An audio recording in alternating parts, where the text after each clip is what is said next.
Time's up. Let's do this. We're in for a wild night.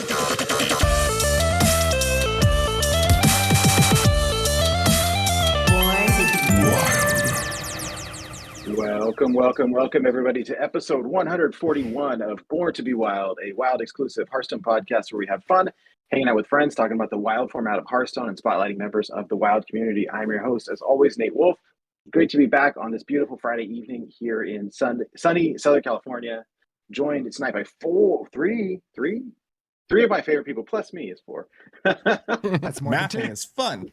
I was trying so hard to not stumble over sunny Southern California that I forgot how to count. So, anyways, we do have a special guest on the show. I'm just joking. But first, Hydralisk, welcome back. How are you? Thank you. I'm doing fantastic. And you know what? I'm extremely excited for tonight because we got lots of cards to talk about in the news, things that have changed. But I'm mostly excited for our special guest. But before we get to our special guest, SchmoopieDaddy, how are you doing? It's been a pleasure keeping Sheep's seat warm while he sires his seed. But if he's in his seat, where am I?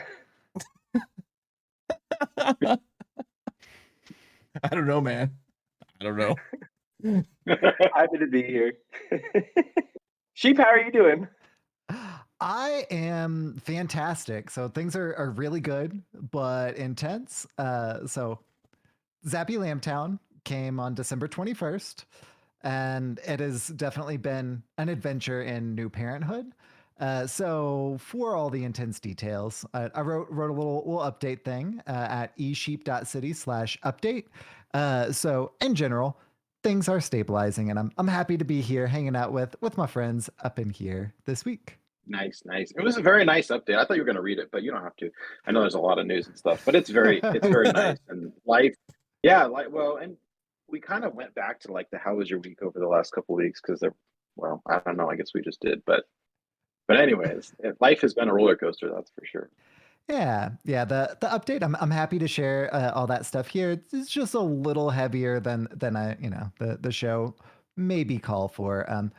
None of it's bad. Clearly, I'm here. I wouldn't be hanging out, shooting the breeze with my friends if things weren't able to do that thing. So, Right. For those of you joining us for the first time, welcome aboard. Let me briefly explain how the show works.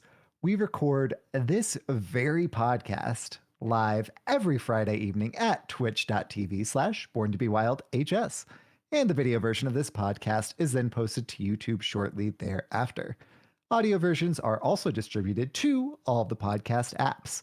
So, however you're watching, listening, or absorbing via osmosis this podcast today, thank you. Yes, you. SchmoopieDaddy was in fact absorbing via osmosis. I sent it.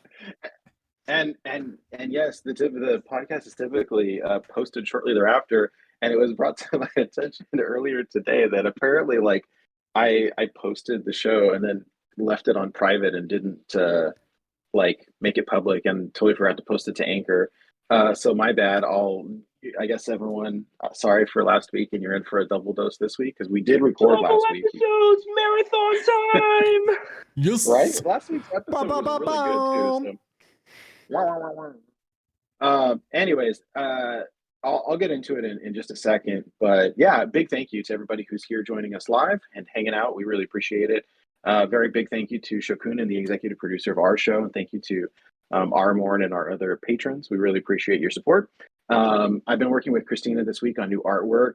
The drafts came in. We did a couple updates. The preliminary colors are in, and they look super cool. So new designs soon, which I'm really excited for. Some Death Knights. They look really cool. I'm really excited for them. Anyways, if anyone out there is interested in supporting the show, there's a couple ways that you can do it. If you are someone who's on Twitch a lot, we do have some emotes that you can get. There's some that you can get for free by following. There's others that you can unlock by subscribing. That also is free if you have Amazon Prime, or you can pay for it if you want. We do have a Patreon for as little as $1 a month if you're interested. Other than that, we've got a bunch of other social media and stuff if you want to hang out. We've got a really active Discord channel. It's really fun. I love hanging out with people, sharing deck lists, talking, and all of that stuff. We do have some merch. It's available on our website, borntobewildhs.com. Look at those beautiful people on the screen wearing it. I love it. The Discord is really great. It's where I think we hang out the most in terms of social media. So even if you're not on like Twitter or wherever else, you can hang out with us there. One of the things that I kind of like to do is look over at the one of the Discord channels that we have is funny usernames that we encounter on Ladder, and kind of like going over them. Sometimes they're super funny. We had a couple good ones this week. So this week I want to shout out to Granny Gamer, Diabetic Dinosaur, Papa Wheelie, above above average Joe, NetEase, Oh, Low Blow, Wow. too soon. Destroyer of Boredom, and Mr. Booty. Mr. Booty. I found you, Mr. Booty. Bring Do it you remember together, Nate bring it Bro? back to me. Nate Bro was this week too. We actually had a lot Yeah. this week. Oh, Nate. And while I was playing Marvel Snap, I beat Hearthstone. That was pretty cool. Well done. That's great. Thank you. Thank you Oh very much. gosh. So that's always fun to look back at those and see. But yeah, we got a lot of stuff. Links to all that stuff and more, it can be found on our website. Again, borntobewildhs.com. Again, apologies for missing last week. The episode is there. It just needs to be posted. So yeah, anyways. Well, let's check in and see how we're doing briefly. Let's start off with you, Nate, with how was your week? Not very good. Oh, I'm sorry. So saying last week, right? We had just got back. My wife's mom had passed away, and we came back to our place here in Orange County, and then my wife got COVID the next day, and so that has been my week. And so as soon as we found out, she tested and then has been quarantining all week, like up in a different part of the house, and I've been sleeping on the couch for a week. I'm recording tonight on the laptop in my son's room, like with the little Apple headphones, because all my stuff is in the room, all quarantined off. And so, and then found out that we're moving this weekend, and she can't really participate in that because she's like quarantining. The good news is that I didn't get it. I managed to avoid it somehow. I've been testing like every day.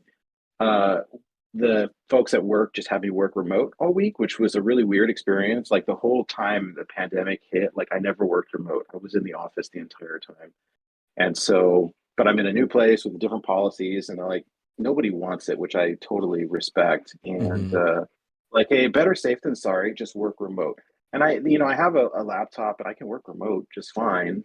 It's kind of weird. I feel very like isolated because I'm used to being around people and my equipment and my tools and all that, but like, it's fine. So it worked. I mean, I'd rather get paid for a week than take a week off. Yeah. But it was very weird. But I'm grateful.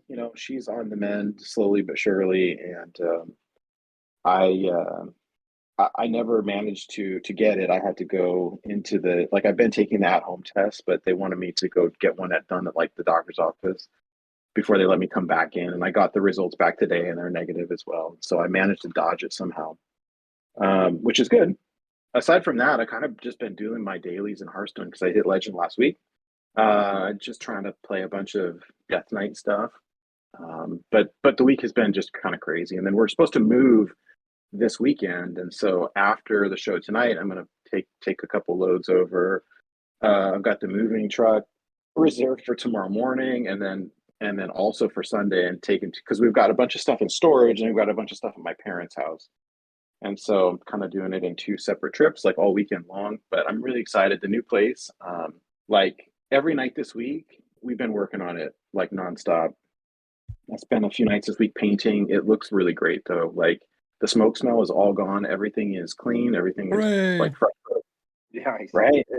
Fresh coat of paint on everything. It looks so nice. So did your face? I got the internet set up this week. And so next week I should be back to normal. hopefully, sort of, kind of.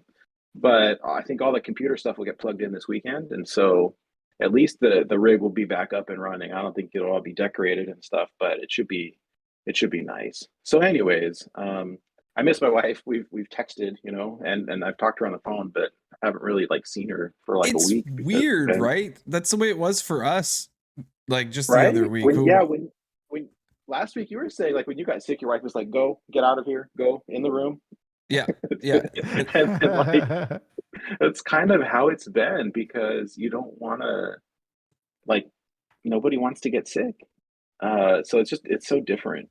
So I miss my wife, but As you soon, should. soon. Yeah. But anyways, it's been a good week. I can't really complain. It's been like a whirlwind, and I'm glad that kind of coming to a conclusion. I'm really looking forward to just getting things back to normal. Yeah. But but but anyways, yeah, that's been me. Sheep, how are you? Yeah, I'm glad to talk to you and welcome back. How was your week? My week has been like grand. So I'm on parental leave until like early April, which Holy is cow! yeah, fantastic. So Nice. whenever Wow. whenever I actually picked this job, that is one of the selling points because we were planning to have a kiddo before too long, and good parental leave policy, big selling point. So yeah, on parental leave for a while. This week in Hearthstone, I hit Legend in Standard with Enrage Warrior. It's the second season in a row that I did that thing with that deck. And then last week, I haven't listened to the episode yet, so I don't know if you talked about it, but We did. okay, you did. Shmoopie deleted it. It was pretty funny, and then we got it back. I heard him apologizing for deleting it. And I was like, I haven't heard it. I don't even know what's You're, going on. you're My like, defense, how sometimes dare it you? retreads like the show notes, so it's like last Yeah. week's notes, but there's like stuff in it, and I'm like, man, this one must be pretty old because there's like sheep stuff in here. Nate, can I remove this? And he was just kind of like giving me like an offhand, like, yeah, anything that's just like not supposed to be there, go ahead, just get rid of it. And I was just like, all right, easy, select, delete, and I'm sorry I erased your Me wild too. progress sheet. Well, That now is- we can how'd hear that it go? firsthand. That is a-okay. And in fact, I actually snagged the deck list that I hit Legend with from one of the old episodes because it was the Robobson list of even Unholy Death Knight. So can Nice. totally see why you thought that it was old because it was actively a list that we talked about then, or that y'all talked about then, and I listened to. So yeah, did that thing. I really like even Unholy Death Knight. I knew I would. I'm just so glad that it's like legitimately good and got a bit of a buff, which we'll talk about in a little bit. Earlier today, I actually faced off against Schmoopie Mommy a bit before the show. I mean, while I was in the bath, to the surprise of no one, like playing on mobile in the bath. It's what I do. I'm amazed you get to take baths, honestly. That's awesome. My wife was How was your 15 on. minutes? You're just like, okay. So right now, You've got Zappy 10 minutes. Lambtown. Go. There you go. So right now, Zappy Lambtown is in what we call a potato phase. So he sleeps like a lot. I'm definitely taking advantage of that while that's still the case. So if he was like crying or anything like that, my wife was on the case at that point. But I think he just slept the entire time I was in the bathtub, so it was fine. But my game against Schmoopie Mommy was pretty intense. Like it was really close. I think I won, but it was like I think I was at like 7-8 health. Like it was down to the wire. So even Unholy Death Knight versus her even Shaman. So it was an intense match. So She's a force to be reckoned with. oh yeah. She's just about got that like golden hero power already, from what I hear. So She had 2 shaman wins that were accidental. I actually used her account to concede to the bottom of Legend one month because I was trying to camp for 11x, and she was a loving wife and allowed me to do it. But I was dumb and I picked a shaman deck. I just did like shaman and autocomplete, but like people concede to shaman. So she had 2 wins on Shaman this month. She's up to 250. Whoa. First month giving her even Shaman. She's on the grind. She's like, I hate my brown hero power. I want it to be golden and shiny and pretty. Wow. So She's a monster. That's amazing. The spike's awake. Stay out of her way. I'm not at all surprised, but I am super impressed. So, what about the rest of the Schmoopie family? How has your week been, SchmoopieDaddy? My Hearthstone week has been like a lot of kind of like nutty highlights. I won my THL series. I swept, which is like a rarity for me because last season I went 1-6. So like was my second win this particular season. So I'm just like, yay! I have 2 wins. I've doubled my win percentage from last year already. Hooray! If I lose the rest of the way, I've already doubled my win percentage. Awesome. Nice. So that was awesome. That was a great feeling. I did some pillager co-op with Tom Carter because like, you know, I think the deck's here to stay. I don't think it's getting nerfed anytime soon. I might as well start getting good at it. I can probably handle it. So I put on the training wheels with Tom, and he got me to the point where I can pedal on my own with the training wheels on. I've just scratched the surface. I'm nowhere near maxing out the full power of the deck, but I'm starting to like pick up some tricks. I did that with Maxibon, and it was like, you know, that meme or the animated GIF of like the dude from The Hangover with all the math like going in front of him. That was me, and I just was like, what? Max is like, hurry up, you have lethal. Yeah, When- that wasn't when I was watching you play that, whenever I was watching Nate play that co-op with Maxi, I was thinking it was like Mr. Krabs, the emote with, or the meme with Mr. Krabs, just kind of like what, like just super confused and disoriented. That's how I felt. Nate was. There was a little bit of that with Tom, but like I think what I'm gonna start doing, and I think it's the way to play pillager if you're a wild player and you don't count. It's just I'm just gonna start like memorizing patterns. And then if I overshoot and it's BM, it's BM. But like I'm just gonna like kind of like maximize as much damage as I can, and then just go from there. People know quite clearly I'm not using the calculator because I've scuffed quite a few times against streamers practicing it. But one of my highlights was I did get a turn 3 lethal on my own without any help. Nice. Like the next day, which was really gross, and I needed to take a shower after it. I bet. But like, Turn it was 3. just like I see the matrix, I taste colors. Wednesday, I woke up and it was a weird day because everyone had a snow day except for me. Geography wise, I'm like a little bit north of New York City, so the way it kind of works out is like we're in the burbs, but we're in kind of like in like a flat part above New York City, whereas where I drive to work, it gets a little bit mountainous. So the mountains kind of block a lot of weather. So where my school is situated doesn't get as much snow as where I live. Okay. So frequently I have this situation where like my wife has a snow day, my kids have a snow day, and I'm driving into work.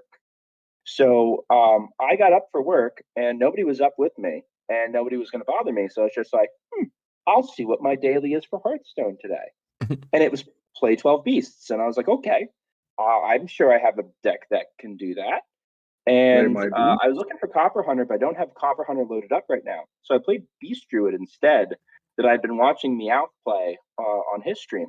And I had that very casual 8-0 starting from like, I think like 580 and like just sort of walking into like the top 300. Just like, but I'm talking like I high rolled out of my mind. Like my first game was a free shaman and I found the web lord and then I found the second web lord. And like there was a moment in time, there was a window where he could have Flurgle Toxed me on 5, but I guess he was running too many Murlocs and he couldn't find the Tox. Because like he threw the Flurgle down. I was just like, I'm not conceding yet. What you got? And then like the next game was a secret mage, and like I had Weblord in the opener, and I was just like, okay. So I had like just like one of those just magical times where it's just like, okay, Weblord's busted still. You get them in the right matchups, and it's over. And I played a couple games, you know, before I left for work. I played a couple games on a prep period. I played a couple games because I was all set up for the day, and it was like a slow day because the kids all thought we were having a snow day anyway. So it was like attendance was crappy, and I had to do like some kind of like, you know, kind of off the cuff, like, why is the weather so hard to predict lesson. We did not leave early or anything. I played a couple on my lunch. I sent out a tweet, and I was just like, maybe this gets caught, and then Neon retweeted it, and it was pretty neat. So I got a Neon tweet for basically completing a daily randomly. That's awesome. But that might not even be like the nuttiest thing that happened to me this week. So yesterday in Corb's chat, no, it was Get Me Out's chat. In Get Me Out's chat, Get Me Out is trying one of the new buffed cards in Secret Mage. It's a was it Hidden Wisdom, Forbidden Wisdom. It went from 3 mana to 2 mana, and it swaps the mana cost to 2 different spells. And so he happened to call up a Conjurer's Calling while he was playing Secret Mage with this spell inside of it. And he's just like, he's playing against a Pillager Rogue, and he's just like, all right, I guess it's the Conjurer's Calling because it's funny. I mean, I guess I hit the 6-drop, right? I don't know what it's going to give me. And I'm like, well, it might give you an Nerubian Unraveler. And then he hit the Conjurer's Calling on it, and it printed out a Nerubian Rattler. And the opponent conceded immediately because they knew they were dead. And I had friends in chat spamming, Ruby called it. And there I am, like, I see the Matrix and I taste colors. Like, I'm just soaking in. I am the RNG. I can feel it. Yak is with me. But it felt good to have some justification for playing bad cards in Secret Mage for as long as I have, that I know the really dumb long shot outs and could call it out and actually hit it. Which is really funny. So I've had a really neat Hearthstone week. Hydra, what have you been up to, man? Man, I'm very proud to announce I am no longer seeing flashing lights and gems and all the stuff from Vampire Survivors. It's officially gone. It tapered off. Those first few days were brutal. It took about a week. I'm no longer seeing them because I played it so much that I actually got every single Steam achievement. Like, I realized I had got it all. And I'm like, oh no. And there was 142 of them, and I did it all. So, and then I realized there's DLC. So I didn't do that yet. So there's more achievements to get after that. But yeah, so that is gone. And, you know, after being banished to the bedroom for so long and unable to play Hearthstone, when I queued it up, it was so refreshing to like jump back in after the break, because I was devastated in the beginning. I can't do my dailies. Oh no, what am I gonna do? And then I had let it go. I talked about that last week, that I'd let it go, but I think it was kind of like a healthy break, unintentional healthy break. But then, this week when I turned it back on and I'm playing it, and it's like, hey, yeah, I'm back. This is awesome. And I played some of the Unholy Even Death Knight. That deck is sweet. Smash your face. Oh. And I grabbed Corbett's List. I think that's the one that was on the Tempo Storm site. So I meta report. So yeah. I grabbed that and I was playing it. There's a lot of different lists swapping cards in and out, yeah. And I'm sure it's going to change now after some of these buffs that we're going to talk about, and we'll see how it evolves. But I'm definitely enjoying it. It's something different compared to what we've been doing before, and totem golems are good, right? So oh yeah. I like that. I like the deck. It's fun. And so I'm going to keep on rocking that. We'll see how it evolves. And I've been just doing a lot of playing. I saw a video of people putting Hearthstone on their Steam Deck, and I want to do that thing. Apparently it's not the easiest thing to get it running in the world, but there's a Reddit on it, and saw some YouTube videos. So I'm going to try to make that work, because it doesn't run properly on my phone. the iPad it crashes. Don't know why. So if I Then can next get time it, you get sick, you can you can play it from bed. exactly, I can play it on my Steam Deck. People at work are saying that they're like, "Are you a Steam Deck salesman? Are you getting commission?" Because I bring this thing to work, and I recently downloaded the game Prey from 2017, I think. So good. Yeah, it is. It is. I'm a couple hours deep in the game, but I've been playing it at night before I go to bed, and then been playing it at work. I'm sitting at my desk, and people are walking by going like, "What's that?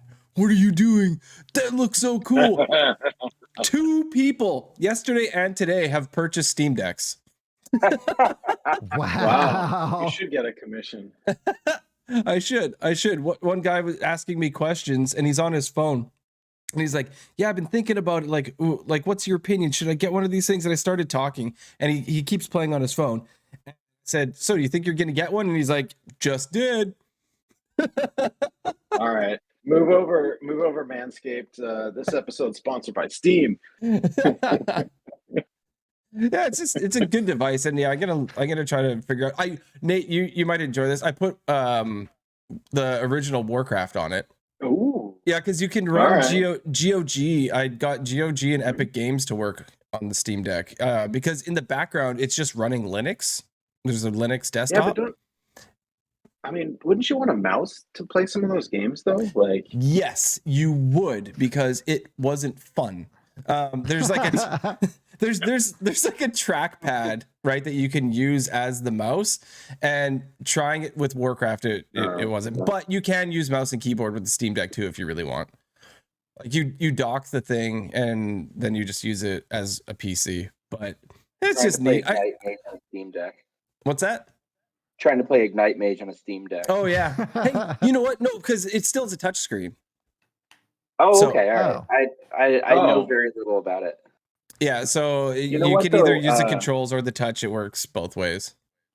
The Castlevania games would be really good. That bundle that they came out with the old Castlevania games would be really good on Yeah, the Steam Deck. I played through. Ooh. That's where I played through the bundle on. I played it on the Steam Deck.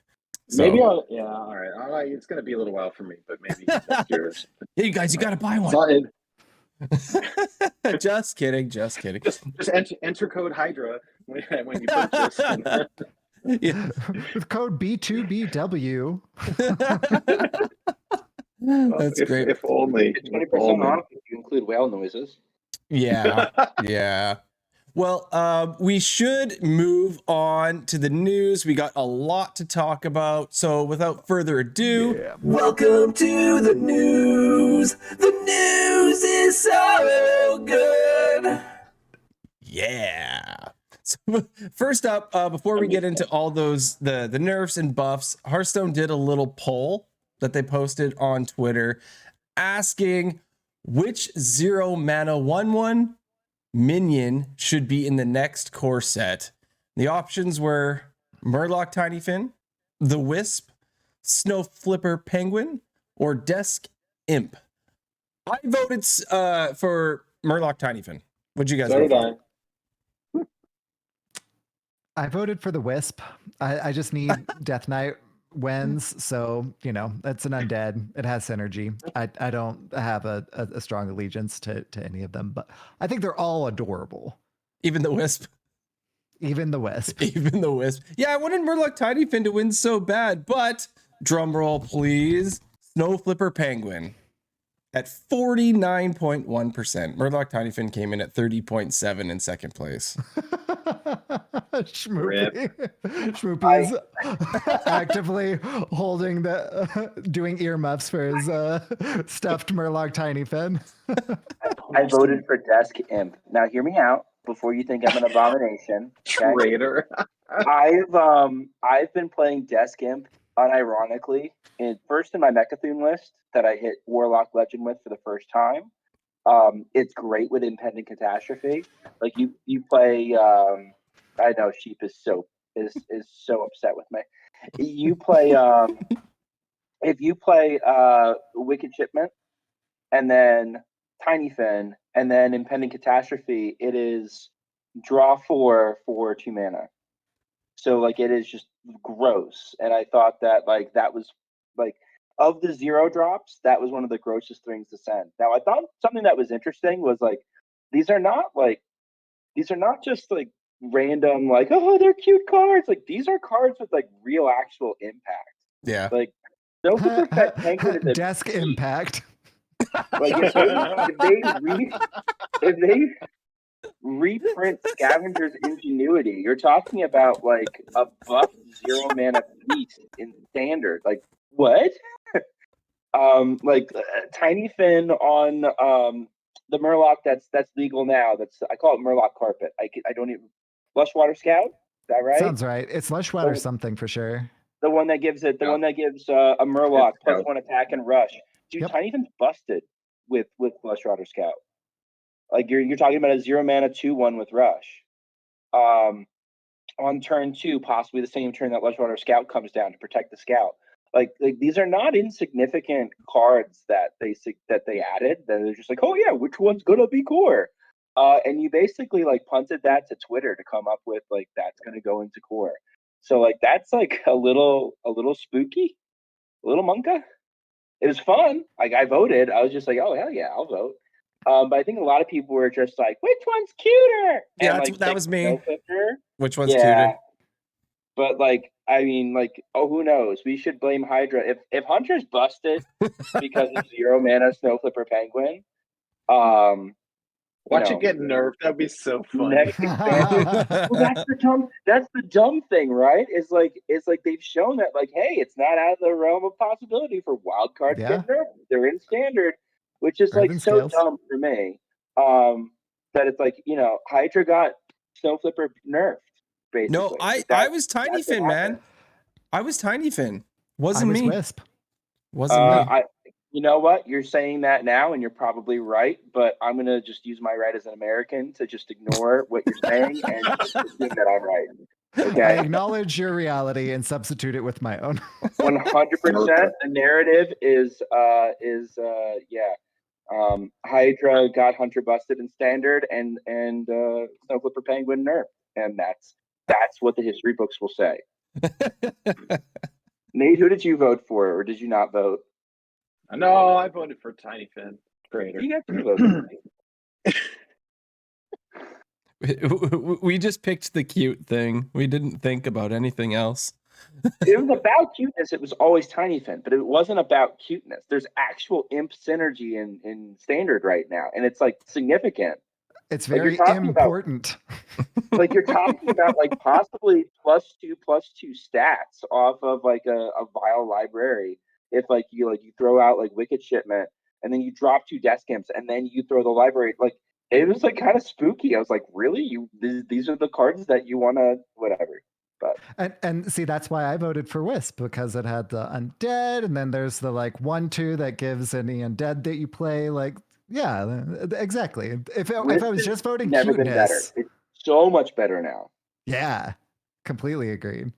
If I was just voting cuteness, I'm not sure. I'd have to flip a coin, Tiny Fin or Snowflipper Penguin. They're both adorable, but that's not why I was voting. Gotcha. Unfortunately, the masses were voting for cuteness. You guys, all right, let's move on to the. Yeah. We got a patch, right? We're here for 3 hours. We got a patch, and like, we got a patch, and are we gonna actually tackle? I think we forgot about it. Are we gonna tackle the subscription thing? Survey? Do you remember the Blizzard survey? Yeah. That happened this week. That was this week, wasn't it? I forgot about it now. Do you want to just do a quick little pass on it? Yeah, no. Well, let's talk about it super fast, though. All right, so here's the TLDR. A survey went out to people. Some people, I didn't get it. About a potential model for Hearthstone that would be a subscription-based service, and you pay X dollars a month to get access to certain cards. So either all the standard cards or all the standard cards except the current set, which doesn't make any sense to me at all. Or a different one that could be like, oh, the top 3 best performing decks right now. So like kind of like a rental basis, which is interesting. And my 2 cents, and then I'll pass the mic, would just be that like, as long as they don't substitute that for like, I like being able to purchase them and have a set, and I like golden cards, but if that would make it more accessible to some people, especially the people who like dust their cards when they rotate to wild. Like, okay, if I could pay $20 a month for, or whatever it is to have all the standard cards, like, and it makes it more accessible to people, as long as they don't take away options, then I'm cool with it. So whatever. Next, Hydra, what do you think? I mean, I kind of already have all the things. So at this point, if they're going to start a subscription based thing, you can have these cards for this amount of money. Like I'm already committed to having all the cards. So that isn't something that I think would be something that would fit for myself. Maybe if I was more of this, obviously isn't free to play, but if I had a much smaller collection and was always concerned about opening this card, right? You're always concerned, I really want to crack this legendary. I really want to get this. I really want to get that. Well, for a smallish fee, you can just have this set of cards. So I don't think it's horrible for those type of people. For me, I have the things, so it's not something that is going to affect me, I don't believe. Yeah, that's pretty much the camp that I'm in. I don't think that as long as they're not taking away the different purchasing options, this is the way that some people who are free to play may be incentivized to spend money on the game instead.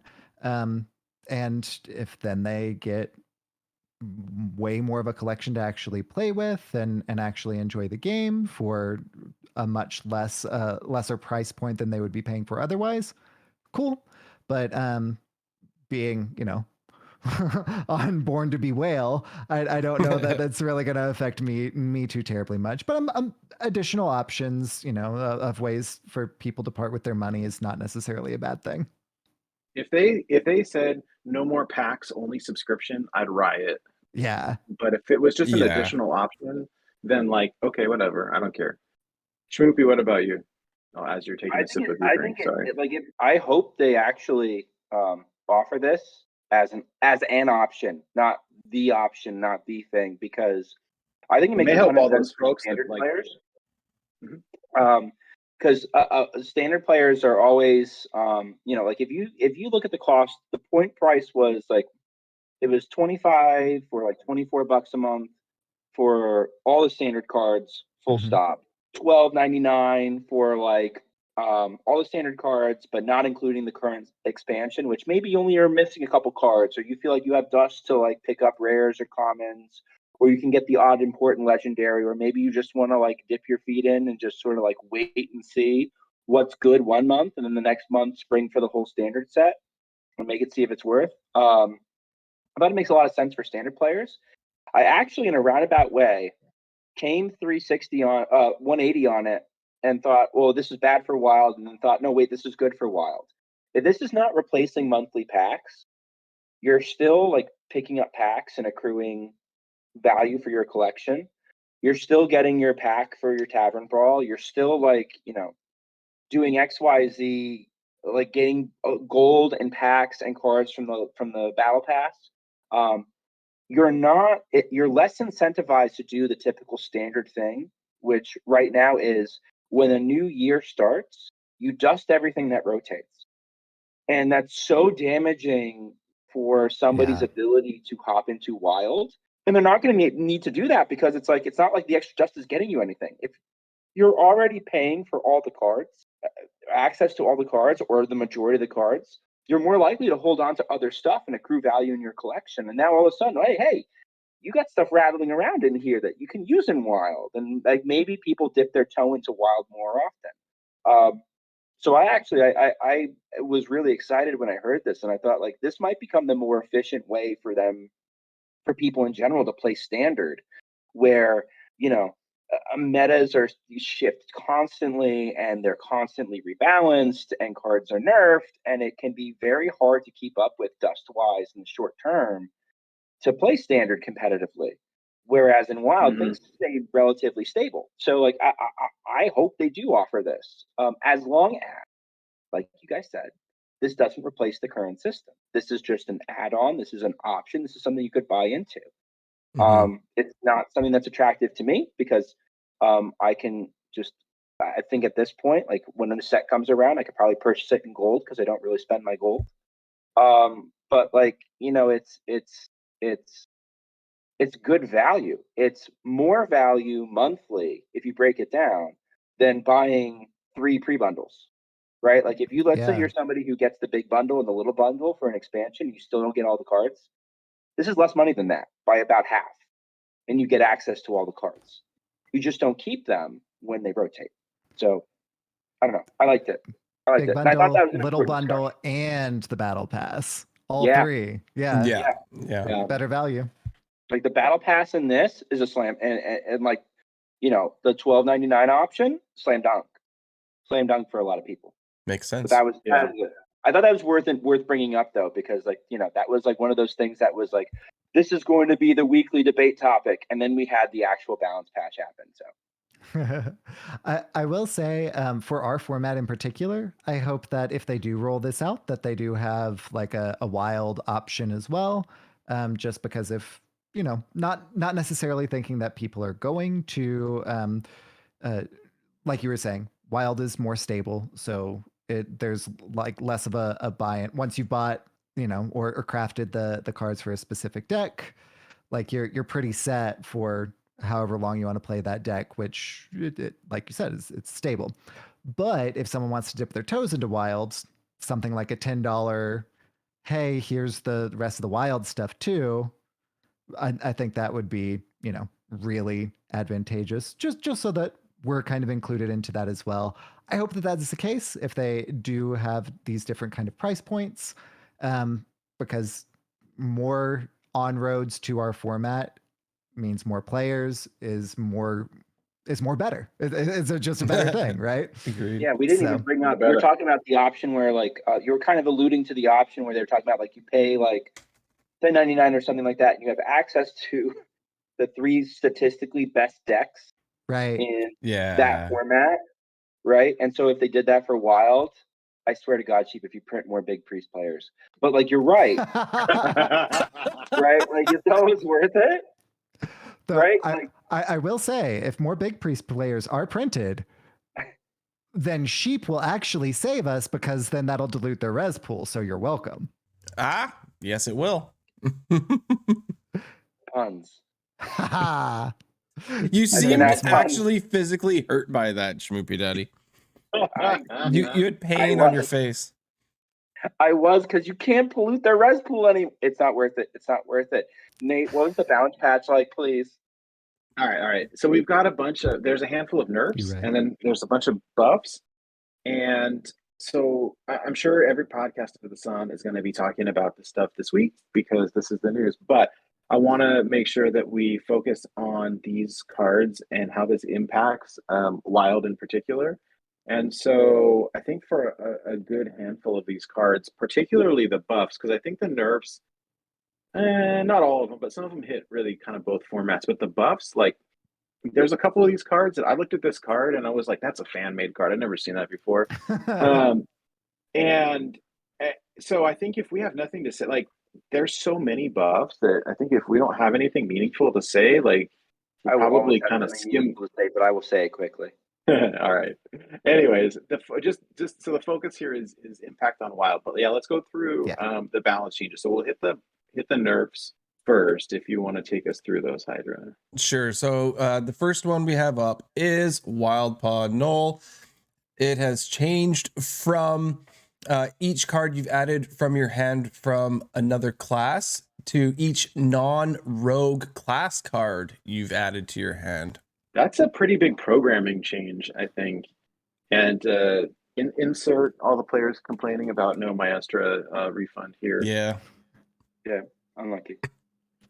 But yeah, I mean, this card it's gone back and forth so many times, right? I mean, I'm not too surprised because the card is good.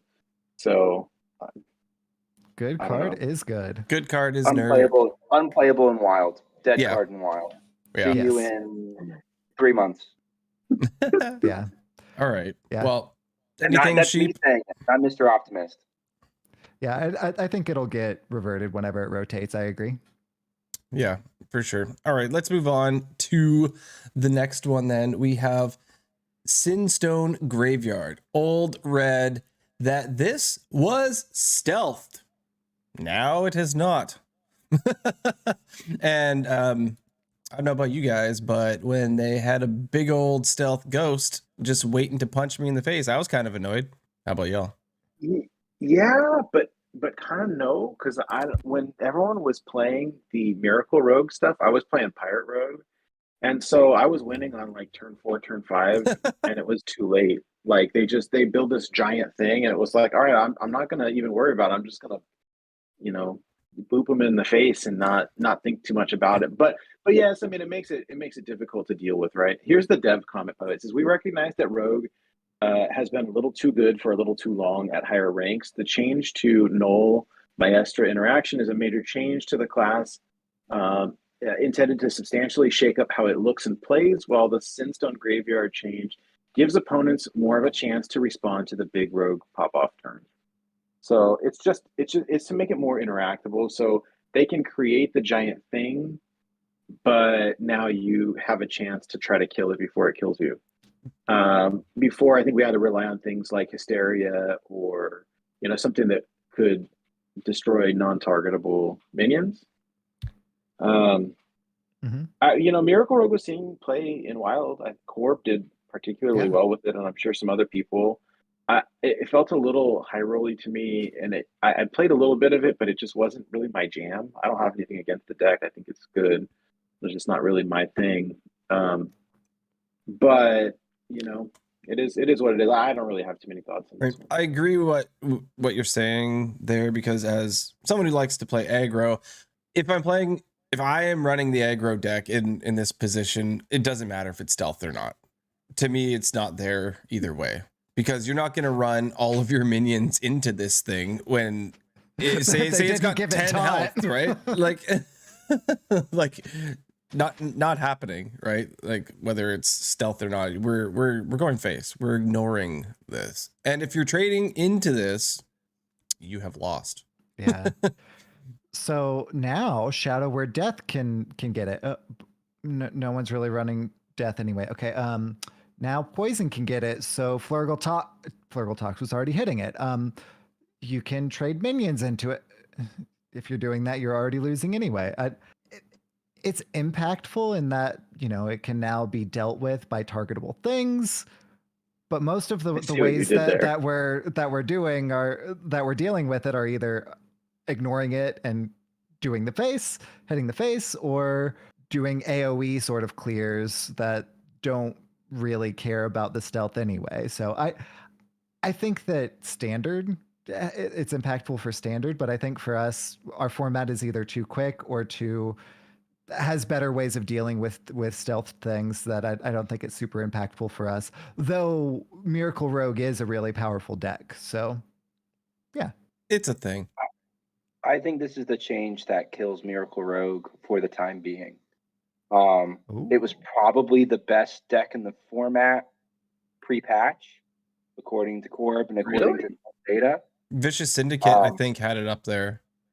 I mean, you guys are talking about, well, I play the swarmy aggro and like I usually beat it, but like typically that's not the typical experience when it comes to Miracle Rogue. Usually Miracle Rogue, the way Corb was playing it, farms aggro because it makes large threats that puts you on a counter of a turn or two to kill them, while also dealing with your threats, because part of the cards they were playing were clearing off your board. So it basically would dominate board by making them without stealth. And maybe this is for just like a high meta kind of change. But now, like, I make a giant ghost. Let's say I make a giant ghost on turn 2. Now it does get Shadow Word Death immediately, or it does get hit with, the light burns, or it does get hit with hysteria the same turn that it's made. Or it does get like, something cute, like maybe I put Toxfin on one of the little Rusher Murloc dudes and trade into that immediately, or I frostbite it, or like it's just making the ghosts targetable makes the deck so much more fair, which is bad for its success rate in Wild, because bad for Scam Rogue, makes sense. It's bad, right? It's just the more fair something is, the more meh it is, which is why, like, to a larger extent, Death Knight has been perceived as somewhat of a flop. because it's not top broken. wild players when it comes to wild, just because like it does a lot of fair things, like good, but like it's too fair. This makes it more fair. This is a huge change. I can't understate that, and I think it does. Corb was like, I've seen some places where Corb was like mourning this deck is gone, that it's unplayable, and that's usually hyperbole for Corb. He'll probably come back around on it in like another couple days, but it is greatly diminished from where it was. Maybe So they'll what- revert so- it when it rotates. 100%. And who knows what form? Like probably like if they did 2-mana Sinstone no stealth, that's a huge change from 3-mana Sinstone Yeah. stealth. So like it's wild. Or full revert. Lord knows they'll do full revert possibly. They did Kael'thas, so they're capable of anything. So what I'm hearing you say is that it went from meta to meta. So moving on. That was great. Wow. God, I'm full of zingers tonight. All right, in all seriousness, next card, the final showdown. So the first phase of the Demon Hunter quest line used to read that you had to draw 4 cards in one turn. Now for the first phase, you need to draw 6 cards in one turn. That is definitely more than 2. That's what I was gonna say. It's 2 more. It's 2 more. That's a lot of cards. Feels like a little bit overkill to me, to be honest. I guess it was busted in standard, but it didn't feel that busted to me. This one, I don't know. It feels a little excessive. If they really needed to hit it, maybe they make it 5 instead. I don't know. Whatever. I mean, not like I was playing it anyways, but Yeah. but like I think that this feels a little bit excessive to me. But whatever. Then again, I'm not losing sleep over it. So. As someone who only plays standard to complete dailies, I can't speak to it too much. But like Nate said, to me, it seems excessive because that's a lot of cards, and that's just the first phase. But Schmoopie and Electric Sheep City play a lot more standard, so maybe they can speak a little more intelligently than I can on this. Is this a buff? No, I don't think so. Schmoopie's saying no. So hot take. All of a sudden, yes, it takes a lot more to get there. Quest Demon Hunter, it has a lot of stall. What does Quest Demon Hunter want to do? Discount cards. What does this now do? Discounts 2 additional cards by 1. So I'm being spicy and saying that is this a buff? It's very clearly not. Having to draw 2 more, like it's actively worse. Like SchmoopieDaddy's that was absolutely like copium, right? Like that was not a serious assertion. But also, you're not wrong though. you are discounting more cards. That is glass but no, half it's full worse. for sure. It's totally worse. That's Definitely worse. Don't do it to me, Sheep. Don't do it to me. That's the Reddit take, right? The hot, spicy, flaming hot Reddit take is that this is actually a buff because you'll have drawn more cards and we'll have discounted them more. And I understand the math on paper, but you have to like live in reality and understand the amount of mana and the mechanisms that you're using to draw those cards.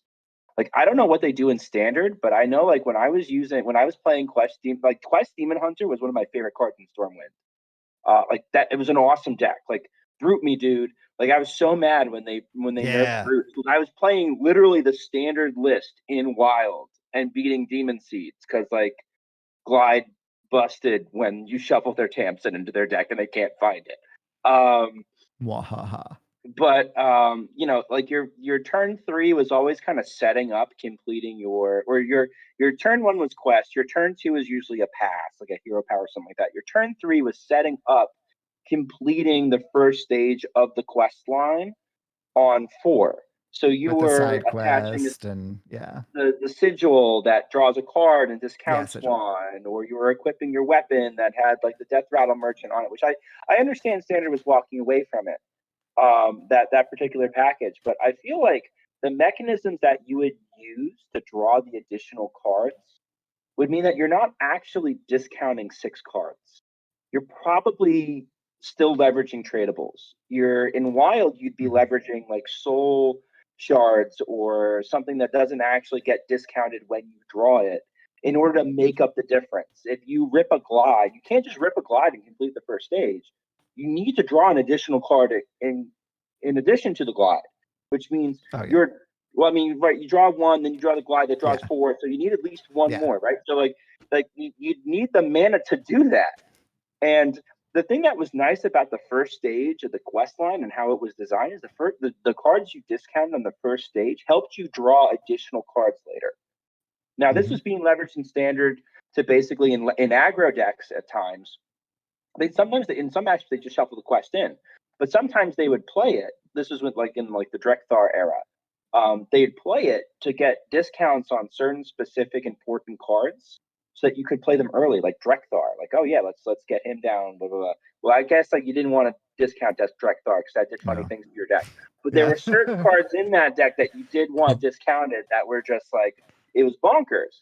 So this feels to me like this is as close to war songing something that's still in standard legal that they could possibly do. They don't just want to kill the quest line. Just like we're sick of dealing with this. This thing's a menace. Screw it. Put it 6 feet under. Revert it to full power when it goes to wilds without second thoughts. But for now, it's a standard problem, so standard nerf. That first step is now 50% harder to do, which is significant. Yeah. Whenever I was saying that earlier, I was totally joking. I hope that was obvious. I know. But I'm glad you did it because it made for entertaining. It meant great for entertainment. You got to see my facial expressions. But I've seen this written unironically in some places, and I want people to. I was actively confused at the beginning. Like, okay, Sheep, I'm waiting for you to blow my mind because I don't see it. It was great. All right, well, we have another Demon Hunter card that has been hit, and that's Sinful Brand. If you do not know what that is, Sinful Brand was a 1 mana spell. It is now a 2 mana spell that reads, brand an enemy minion. Whenever it takes damage, deal 2 damage to the enemy hero. We've got a dev comment that reads, Demon Hunter is the other best performing class at high levels of play, so these changes are intended to adjust its power. Sinful Brand was chosen as a card to target because it punishes opponents for simply playing the game, a play pattern that we do not like to be powerful or prevalent. They do not like these play patterns. So, and it's actively... Sorry? Go ahead. Nothing. Why'd you make it? Nope. No. You know who dodged? You know who dodged a nerf this time? Sinful Brand. All right. Anyways, yeah, I know this card. This card. I approve. This card can go die. I agree kind of with the sentiment. I mean, it seemed busted. Like this is your kind of OTK method, right? They play a big minion. You just hit it with, like you play this, and then you run a bunch of little 1/1s into it, and then they're just dead. I mean, I kind of liked being the one to do it, but when it's done to you, it feels awful. Although that being said, I think that this is another, like, they're just nuking the class, and it's gonna, like, this would be eligible for like full revert to wild later, because why not? But I get it. They made some spicy OTKs, that's for sure. I'm a little bummed because I'm still like inching towards that 1K Demon Hunter, and this was a great card, but oh well.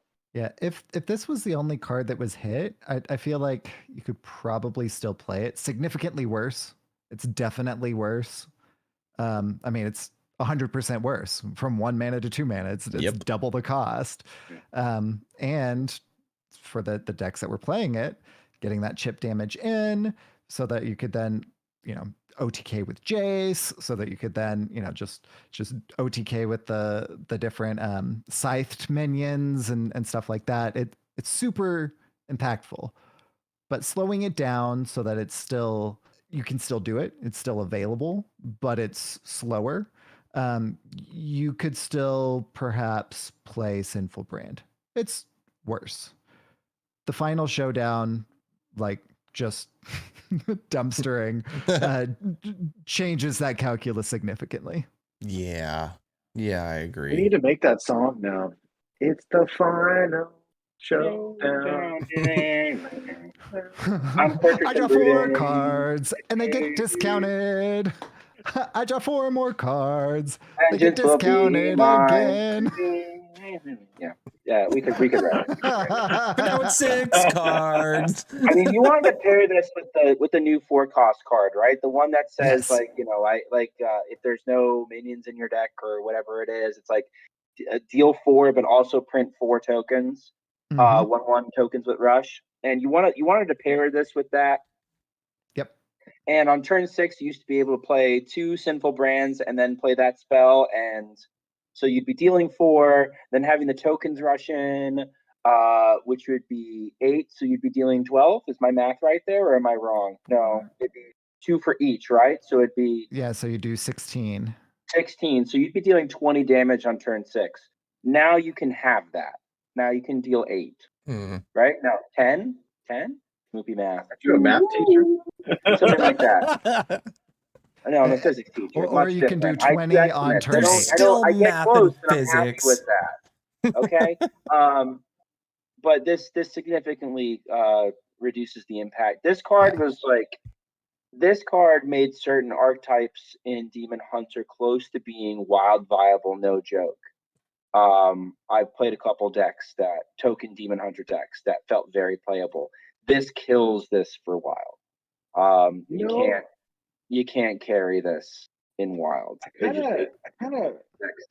hope they revert it later at least. I loved that combo where you played all of the one that made your hero power cost 0, and then you played the I don't know the names of them, right? They made like 6 or 7 expendable rusher, performers, and you got 7 1/1s, Mhm. and then you run them all in, and then you get 7 more, and you run them all in, and then you kill someone from 80.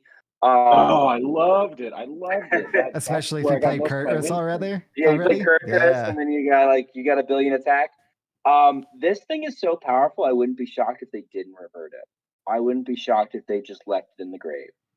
I hope they don't. I hope they do allow it to exist. But like, this is the kind of card that they nerf that makes me think maybe they don't want to bring this back because they don't want the headache.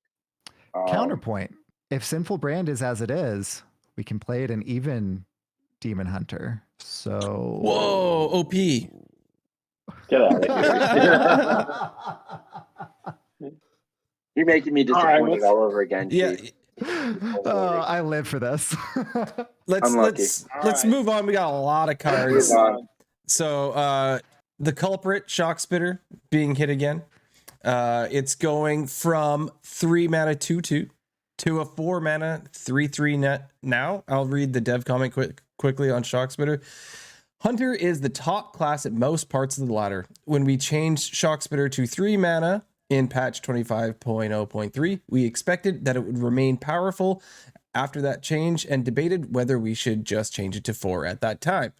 We decided that we didn't want to hit Hunter too hard all at once. Now that we've seen how the card performs at 3 mana, we think it can use another nudge, especially with the top performers being adjusted down around it.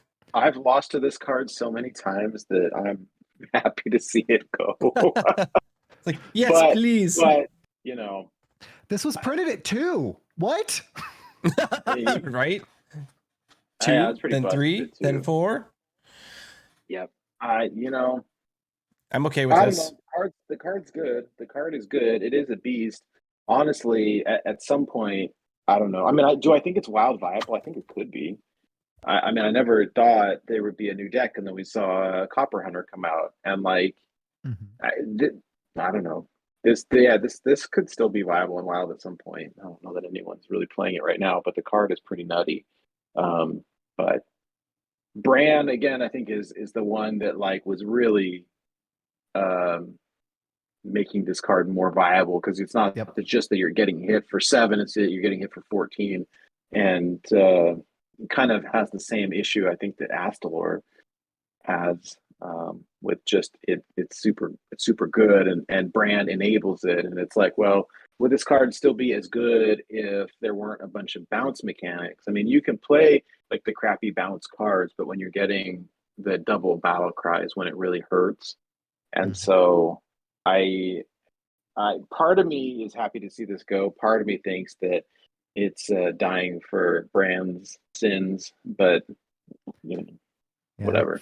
From a wild perspective, I haven't really seen a whole lot of Shock Spitter, even before the first nerf in Wild. So the potential was always there, but it hadn't really lived up to it, at the very least in a more meta way. Schmoopie is rubbing his fingers together, so I can't wait to hear what he has to say. But I don't think that this is going to impact us from a meta perspective super hard. That said, the potential that was there at 2, scratch that 3, is no longer there. So what do you think, Schmoopie? I'm interested to hear your hot take. Corvette had a really good Shock Spitter deck in the height of the Disco Tome Tampering meta. That was basically Copper Hunter stripped down to Buzzard, Draw Engine, 1-mana weapons, Shock Spitter brand, and it was pretty good. It was good enough where I was playing a version of it. Was that at 2 mana? I was at 2 mana. Yeah. I was playing a version of it at 3 mana, and it still felt very good. I was 5-2 at one point with it, climbing up from, I would say, like low legend. I've just passed D1 players, low legend to about mid legend. At 3 mana, you can still pair it with Bran, like you guys said, but the burst potential in the right deck, you're always finding it, you're always tutoring it, and you're always playing more than one in a turn. Right. So especially good into free shaman, because you're printing them as well. So if you have 3 or 4 in your hand, if they rat one, if they eat one, it doesn't really matter. What free shaman really doesn't like to see is a lot of damage from hands that it can't handle. And so it could have been a player in the meta. Moving it to 4, I was playing it post patch in Even Hunter and kind of building the deck around it to see if it worked. And when it worked, it was a glass cannon. It was really cool. I killed a Mill Druid with like 9 damage shock spitters, right? So like I equipped the weapon, whacked, and then it was like shock spitter, and they were down. And that was like me chewing through. I probably dealt them like 200 damage that particular game through a majority of the a ridiculous amount of means. But it's like a meme finisher at the top end of a hunter deck right now. This kills it for Wild, unfortunately, I think. Yeah. Like maybe you play it in Even Hunter because a bunch of weapons in Even Hunter is good. But this card ain't good anymore. It's too fair. Yeah. Too bad. So sad. Yeah. So bad. All right, let's move on to our next card. And here we have a Death Knight card, Glacial Advance. Used to read, deal 4 damage. Your next spell this turn costs 2 less. It still remains at the same mana cost at 3, but it now reads, deal 4 damage. Your next spell this turn costs 1 less, which is actively worse. The dev comment here is, Frost Death Knight is performing well right now, so we wanted to slightly shave some of its power to make sure it stays in line with the rest of the meta after the other changes this patch. This adjustment takes away a little bit of the deck's explosive burst from hand capabilities. So it sounds like they're worried that this deck's going to be too OP once everything gets hit, so they're preemptively hitting it. This is what they're saying. Oh, I hate it's this already super strong. Schmoopie is angry. Yeah. Yeah. This nerf sucks though, because if you look at HS replay though, and you see, and it's like the reason that we were talking about, right? That nobody liked Death Knight because it's too fair. And Death Knight is like right in the middle, right? If you look at HS replay, the win rates, it's number 6. And was Frost Death Knight like good? It's probably the best Death Knight. I really liked the combo potential. I liked the burst. Once Shmoopy kind of told me the game, like general strategy, like I started winning a bunch with it. I really enjoyed the deck, and like, but I didn't feel like it was broken. And even then, like, okay, maybe you get an extra copy of this with Lady Death Whisperer or whatever, but like, I didn't feel like it was busted. Um, like, yeah, could you play an extra spell? Like, okay, but I don't know. It's never felt broken to me the way that some of the other cards we were talking about tonight did. And so this just makes that deck that was like towing the line now just not as good, which is sad to me. So I don't like it. I don't like this at all. Uh, I'm curious to hear what SchmoopieDaddy has to say because I know you've probably played it more than any of us, but I've played a lot of this last week. I was playing a ton of Blood Death Knight is my favorite because I'm a super greedy player and I really enjoy greedy decks like that. But I just wasn't winning very much with it, and so I switched over to playing Frost and was having a lot of fun with this. And I'm really kind of irritated to see it being not as good. You know, like I get why they did the nerf, right? Like for 6 mana, you could deal potentially 16 damage. Well, Potentially, but like, how 18. many times did that actually happen though? It could happen pretty frequently, but it required a lot of setup, which is Yeah. the Frost Death Knight archetype, right? Yeah. Right? Well, I mean, I didn't play a lot of freeze effects. It was basically chip, chip, chip, chip.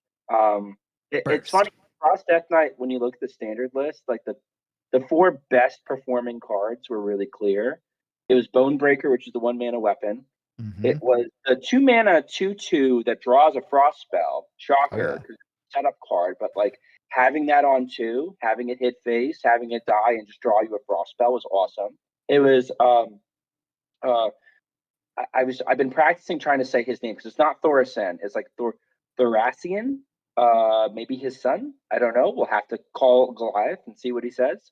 But I the always four, called it Chili Tharasan. yeah, right. The 4 mana. Is it Thoracen? It might be Thoracen reborn as a die. I don't know. And the 4 mana 3/3 reborn, Battlecry and Death Rattle are deal 2 damage to a random enemy. He's just a pile of damage. Yeah. Yeah. Yeah. And the 6-drop to the point where like Frigidara, Overseer Frigidara, to the point where like you're keeping those 4 cards in the mulligan and you're getting rid of everything else. Mhm. Unless you're getting some crazy like the elemental combo where like it's imp lock and like you have a bunch of cheap spells and you're gonna blow them out one turn, right? Like but you always kept those even the 6-drop because like it's a 6 mana card, but it draws 2 frost spells and it deals 2 damage to the enemy and it sets up a burst turn. And this just reduces the burst of the class. And this just strikes me the same way that it strikes how they hit Naga Mage.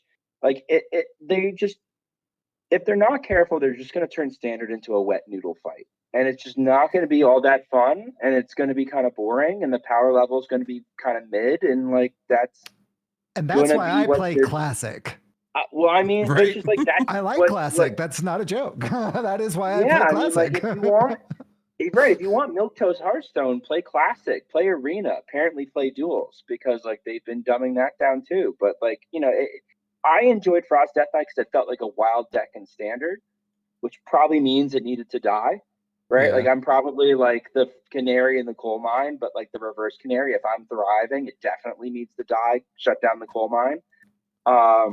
But like it felt like a fun deck to play, and like I have probably, I'm not kidding, probably the end of near 300 wins with it in Standard.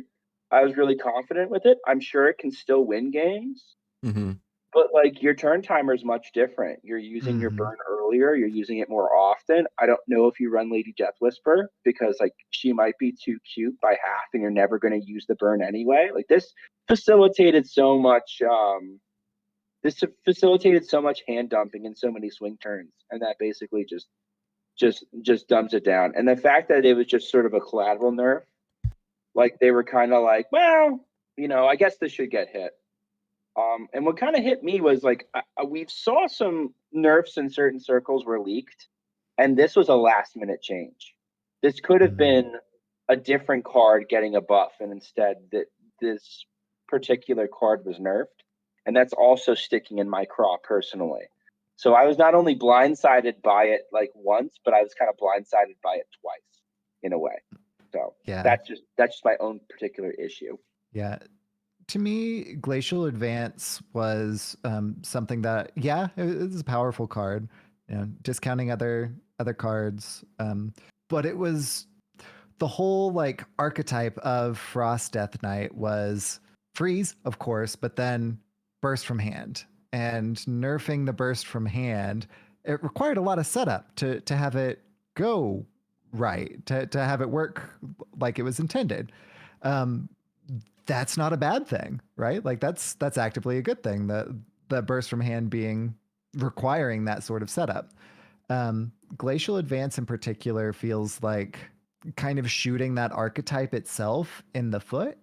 And I agree. I don't particularly like this particular one getting hit. I can see what they were doing with it, but I don't like it. I just don't think it was needed. Like, why of all the things? Like, I don't know. It feels a little overkill-y to me, but whatever. Yeah, I don't know. It seems like in the dev comment there that they were concerned about the future with the rest. The dev comment makes me so irritated. Frost Death Knight is performing well right now, so we wanted to make it not perform as well right now. Like, okay. Don't you want people to play your new class? I don't know.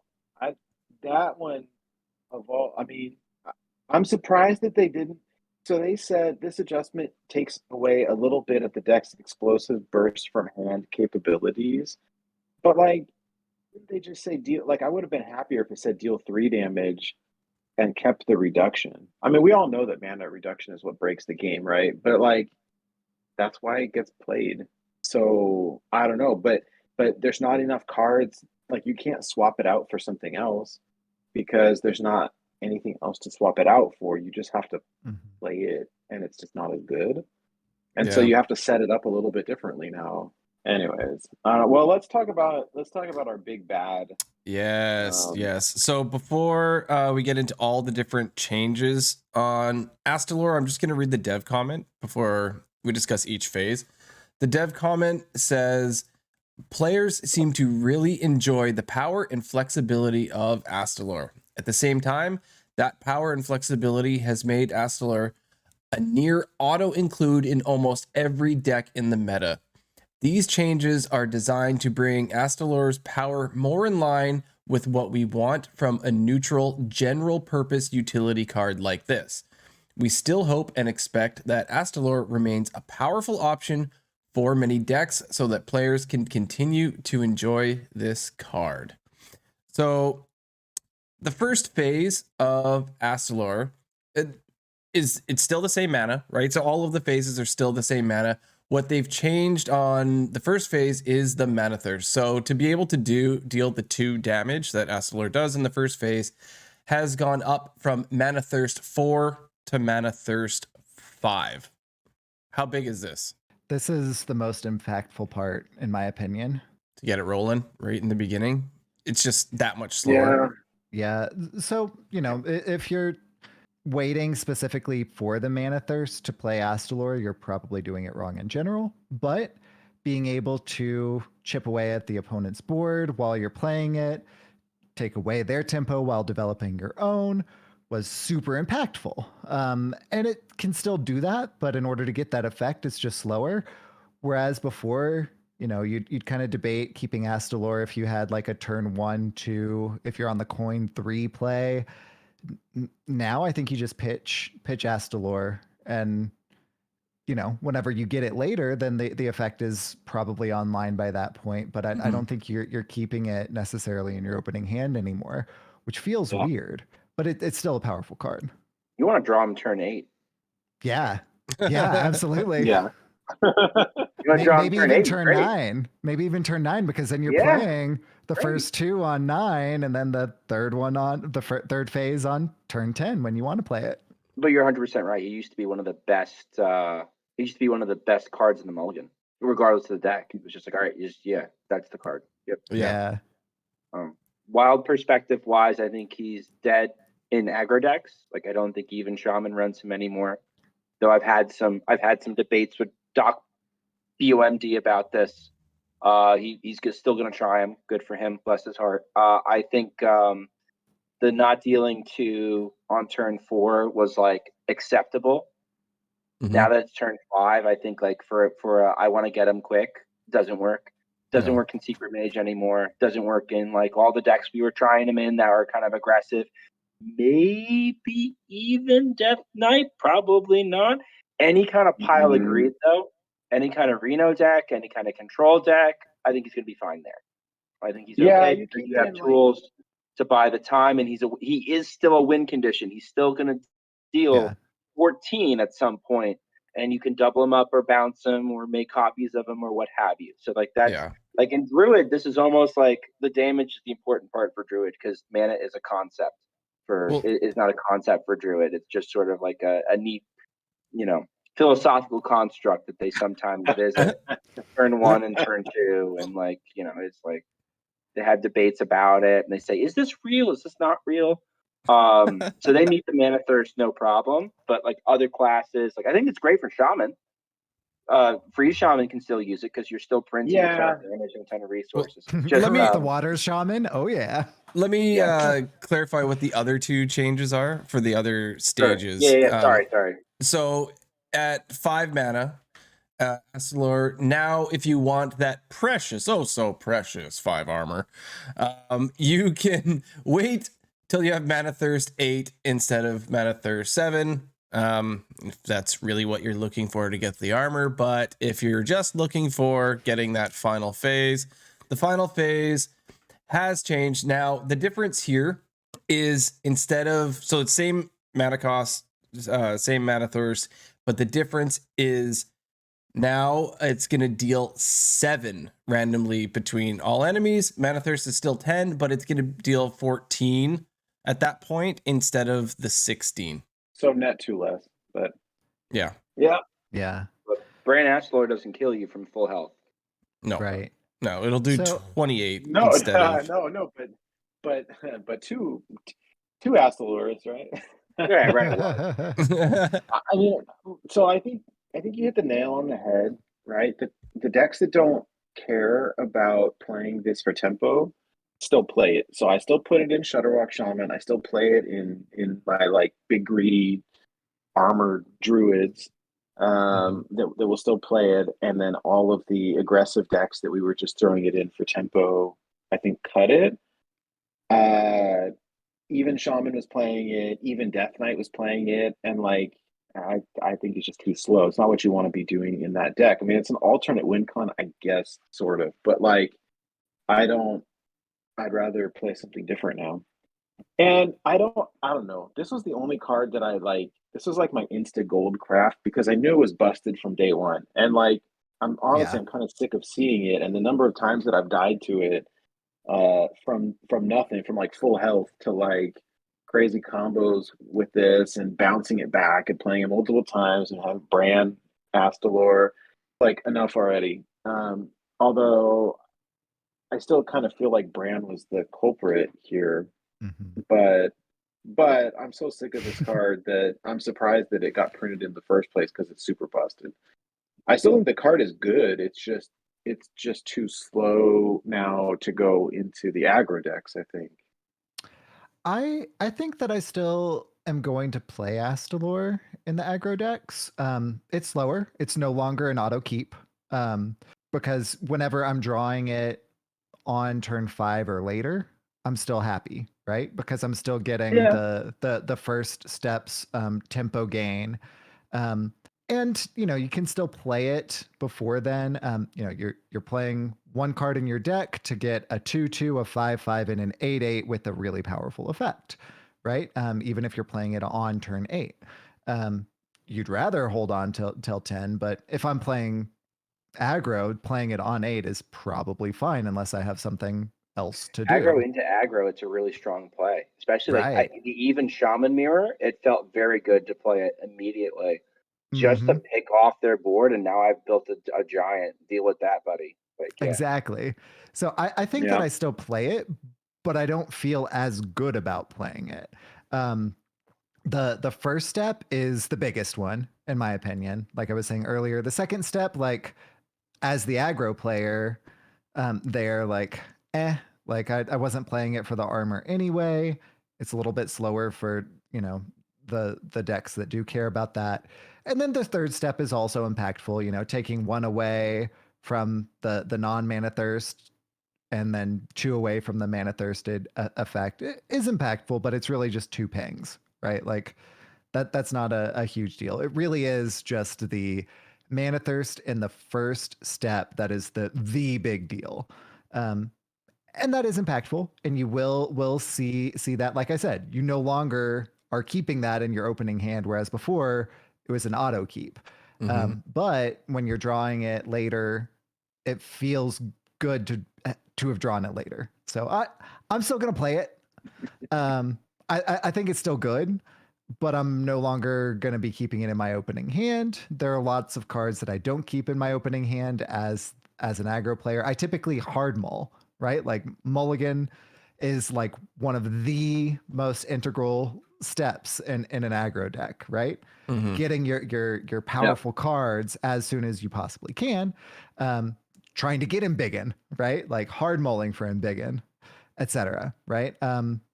This is now one of those cards that instead of one of the ones that you're hard mulling for, to me, it's now one of those that you're hard mulling away to get your more powerful cards in your opening hand. Yeah. Oh no, I drew Astalor. It's like drawing patches. I guess I got a 2/2 on 2. Like you're not even thinking about saving this for a ping anymore. No, You're definitely tossing not. it out Tempo there. it It's like, out. all right, Yeah. But again, you get the 2/2 on 2. You have a 5/5 so on behind 5 on board because you're waiting for turn 5 to play it. So bad. Yeah. Yeah. You definitely don't hold on. Holding on already was kind of a bait, right? Like, unless you had other things to do, which as an aggro player I typically did anyway, right? But now, you just tempo it out. I think the second stage does hurt Reno decks because like sometimes It like on does. 7, like you wanted to use your hero power and gain 5 armor and print a 5/5, and like I have found like playing control Blood Death Knight that I'm not gaining the 5 armor and I can't just like gain 5 armor, print a 5/5, and do a hero power. I'm not gaining the health, Right. so I have to kind of like backpedal.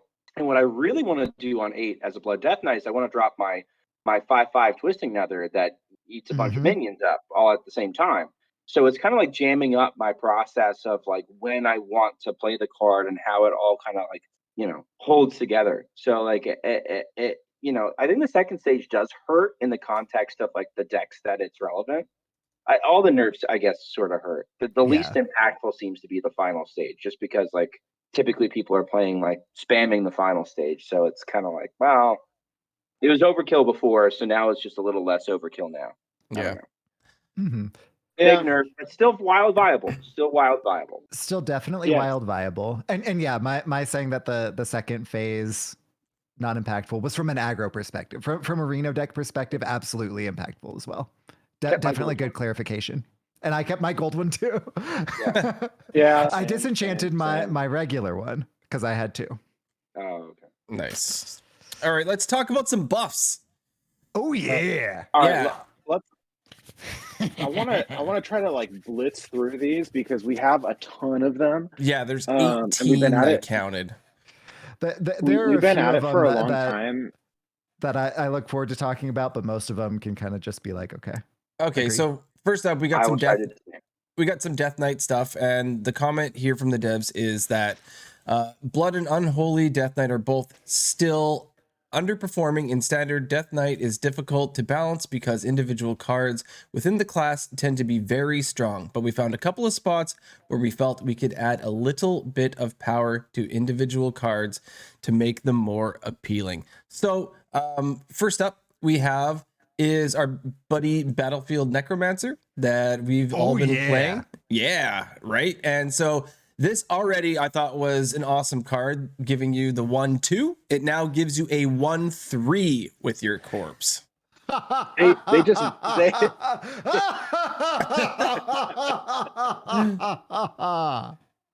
they just broke this. I mean, it was already probably one of the best cards in the deck, And now it's like super bustado. It's yeah, I'm all yeah. for it. This is incredible. 2 mana, That- 2/3 that gives you a 1/3. Like what? This Yeah, is and you're insane. always getting it because turn 1 you just hero power. So like you pro tip: Well- if you are at 0 corpses, hero power first, then play this. Your corpse will die, then you'll get the 1/3. yes. My other comment is just the aforementioned diabolical laughter. This is insane. Yeah, I wanted to test that out too because I didn't know the order and how it would work. And It yes, definitely matters. Yeah. yeah. You feel And- big brain every time it happens. Yeah, I was playing with that yesterday just to see how it would go. But yeah, definitely. Thank you. Thanks, Team 5. I appreciate that. We also have You cry. Who's SchmoopieDaddy nodding his head? You crying and even Shaman over there. I thought this had the chance to be the most oppressive change that they could possibly make. Agreed. Because it's balanced. It's not balanced for It's not balanced for turn 2. It's balanced for Right. turn 3, turn 4, turn 5. I think this is going to oppress low MMR to the point where you're going to see Reddit complaining about it in no time. And like I can see it from a mile away. It was just like, I know it takes a corpse away from the eventual grave strength. It almost doesn't matter when you have like more and more and more of the board just sticking around forever. Yeah. And this is what it just does. Like we used to play Void Walkers in Disco Lock, not because like they were discard cards, just because like it's a 1/3 with taunt. It's a 1/3 with taunt that you And it can't protects get through the to get to the things that you Malthazars and like. stop the things from happening. Yeah. And this makes one every turn. Like this is absurd. And I mean, it's wild, so it's probably fine. Whatever. Like I'll get over it. I'll play Pillager or something. I won multiple games while I was playing in the bathtub, specifically because of this card. Because you cannot hit me. You cannot hit my other, like my 4/5 with Rush. You cannot hit my Black Mage doesn't clear it. Totem Surge doesn't clear it. Anything that deals 2 does not clear the taunt anymore. So good luck, GG's, have fun, enjoy this, guys. This is low MMRs, my D5 to Legend homies. You're going to be seeing a lot of this guy, and you're going to have to chew through him. Have fun. Oh yeah, frostbiting them all again. Yeah, when I saw that they were buffing this, I thought, oh no, they're gonna change the mana cost and make it stronger or something like that, and we're not gonna be able to play it anymore. And all they did was like they kept the stats the mana the same and just buffed it. Like, oh no. Thanks, Team 5. Thank you. Yeah, couldn't be more happier. This will get nerfed. It'll come back. Yeah, I wouldn't be surprised if it gets El Revertoed. This is one that'll be reverted at rotation. Just the other way around. That's funny. Yeah, all right. Okay, Next well, we got up, this. We got the same treatment with the Bone Guard Commander. It's the same thing. Instead of 1/2 with little taunts, we got 1/3s with taunts on this guy. It's marginally better, and it's met in wild. Bye. I was gonna say, I'll make it real easy. It's still not getting played. This is a I'll play standard it. buff. Yeah, it's standard. I'm not playing it in standard either. Like that deck is I don't think it's running this, right? It doesn't. It depends on right? what Like, cards there's you have, to be honest. Yeah, I guess. I mean, I like greedy Blood Knight decks, but I still don't see myself like dropping Blood this doesn't in. use a lot of corpses outside of Corpse Explosion, though, right? So like this is a use for that. Yeah. But at this, like, I've been less than impressed with this card in the past because, again, like the wide board gets chewed through so quickly. So maybe it's like kind of like an 8-mana Spreading Plague with an 8/8 taunt attached to it. Maybe that's fine if I care about board. I don't. Fine. Bye. See, I mean, it's a big old chonker, but as the board-based aggro player, I hated playing against this card at 1/2 taunts. This is just worse for me. As the aggro player playing against how big are the even shaman totems at this point, though? Like, how big are, like, if you think about like our dominant like board based decks, like Secret Mages have 2/3s and 6/6s and 4/4s that deal 2 to the entire board, and you know, in even shaman we've got like 2/4s and we've got 3/3s and maybe we've got bigger than that. You know what I'm saying? Like I Mhm. feel like this is a very, very small speed bump for wild aggro. At least it's amongst, I don't, this versus Marigar. I mean, the Marigar is going to punch through and it's not going to be Yeah. a problem. Now, Yeah. maybe that's fine because it's delaying a greater, like, you're just buying time with this card for a greater Mhm. blowout later because it's Blood Death Knight and that's what it does. Okay, fine. Right. Like, you're trying to bleed them down while your Mograine chips away at them. Great. But I don't know. So Not for me. counterpoint, this is not a buff by 1 health. This is a buff by 6 health because you're almost always playing this for 6/1/3 taunts, unless you have other things on board, right? Yeah. It's pretty impactful, but also this is a standard buff. I would Okay. try an Well, arena deck and that's it. yeah. Yeah. Since it's Yeah. standard, let's move on to the next one because this can be a wild card. Hey, Unholy Frenzy. Choose an enemy minion. Your minions attack it. Resummon them. Any that die. Well, this used to be odd, and now it is even, and it is unholy. So, whoa. We can totally add this if we would like to our even unholy Death Knight. Yeah, buddy.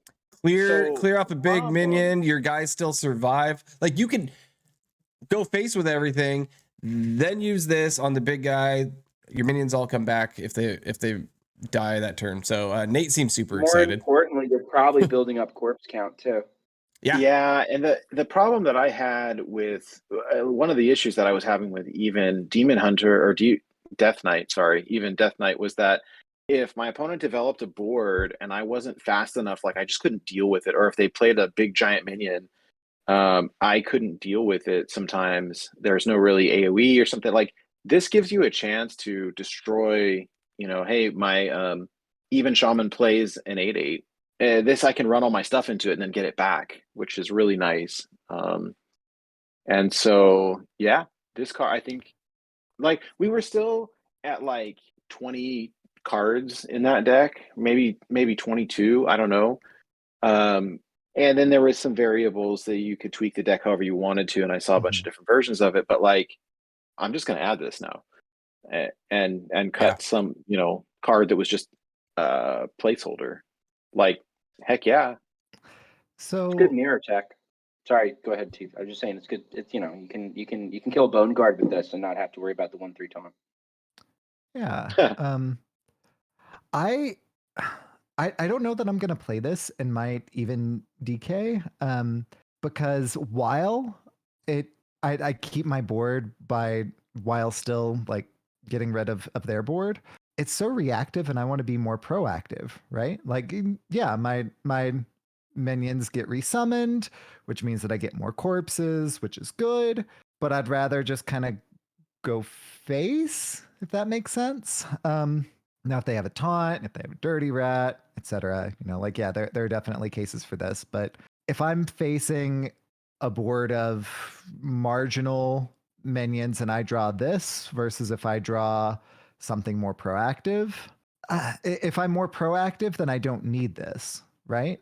I guess if you put it that way, like if I'm top decking and I top deck this, I'm not very happy to see it. That is true. Right.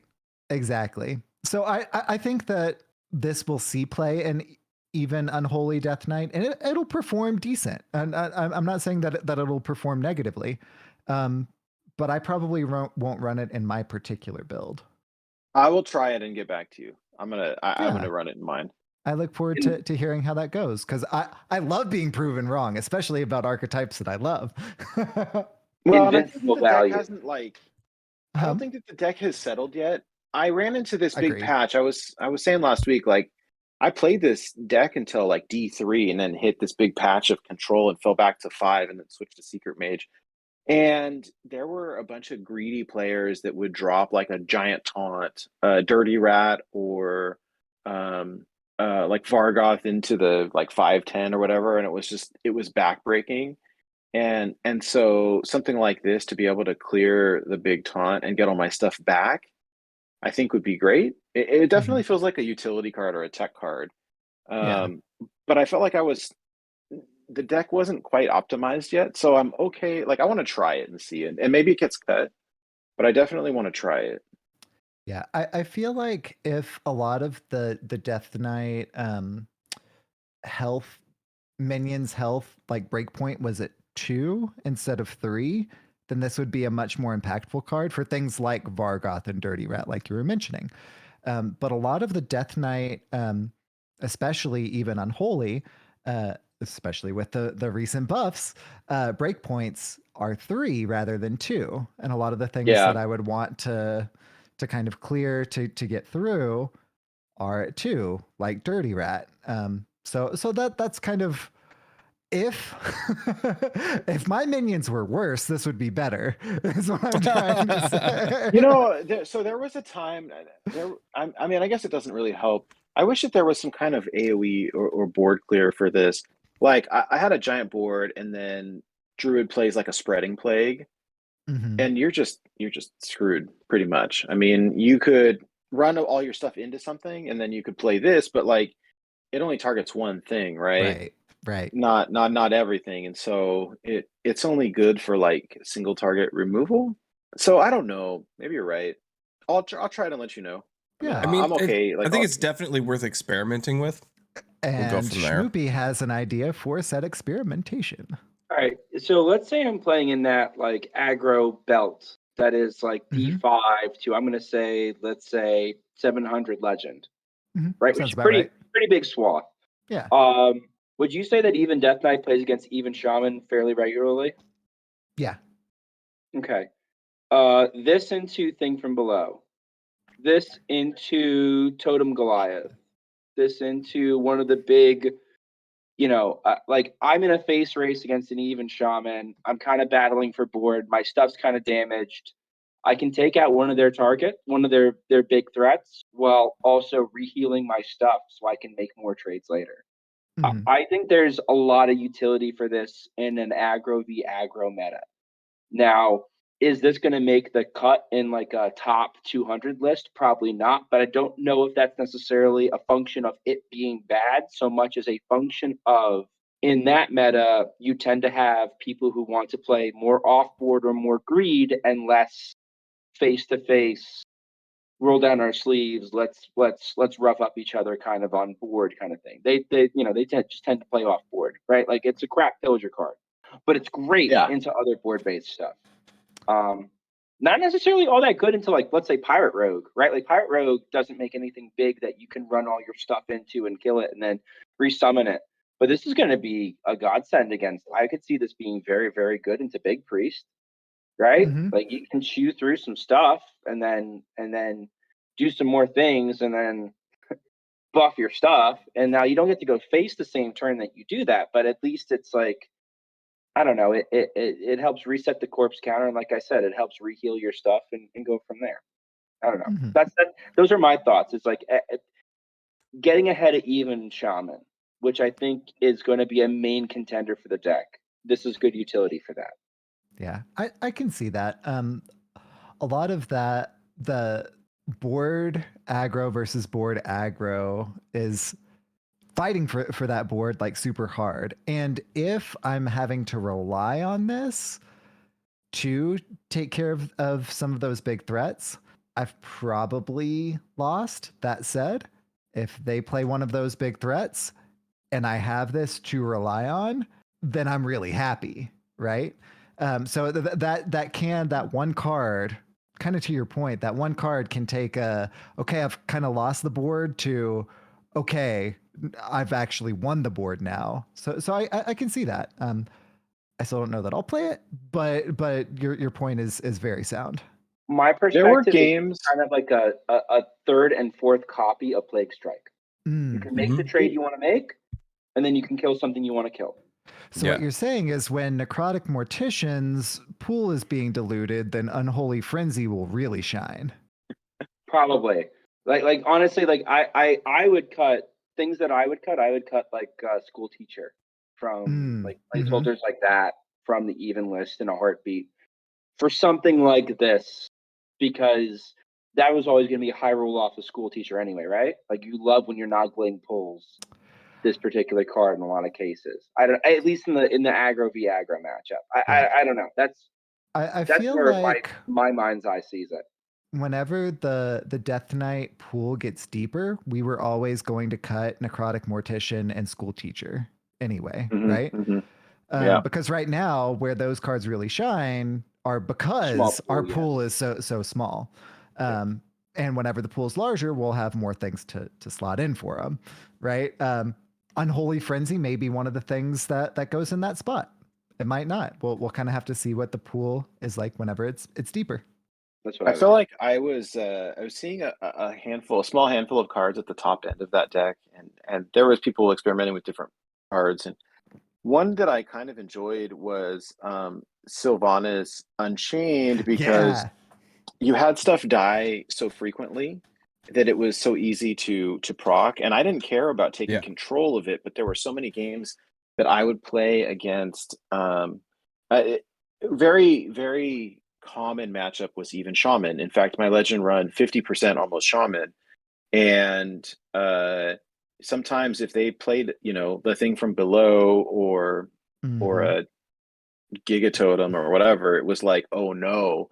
And I'm just sitting here laughing in Sylvanas, right? And I just drop it, and I don't care about taking control of it. I just want to kill it. And this almost feels like that. Like I've got all these little, these little weenies on board, but if I can run them all into their giant thing and then get them all back, like, oh, that's kind of cool. That makes sense. Yeah, I'm kind of excited. I think it's where you potentially lose into something that it turns the tides. That makes sense. But again, that we'll resonates see. with me. That it's that kind of Sylvanas niche. Mhm. That you're speaking my language. That's kind of what it feels like. Again, I haven't tried it yet, so we'll see. I'm Meta anxious dependent to. but strong. Meta dependent but strong. Yeah. I think that's where I kind of land on it. Like I think there are places where it gets cut, but I think it's definitely worth trying. I think where the difference is, and like you said, at the end of the day, we'll have to try, because it is that kind of like we'll see.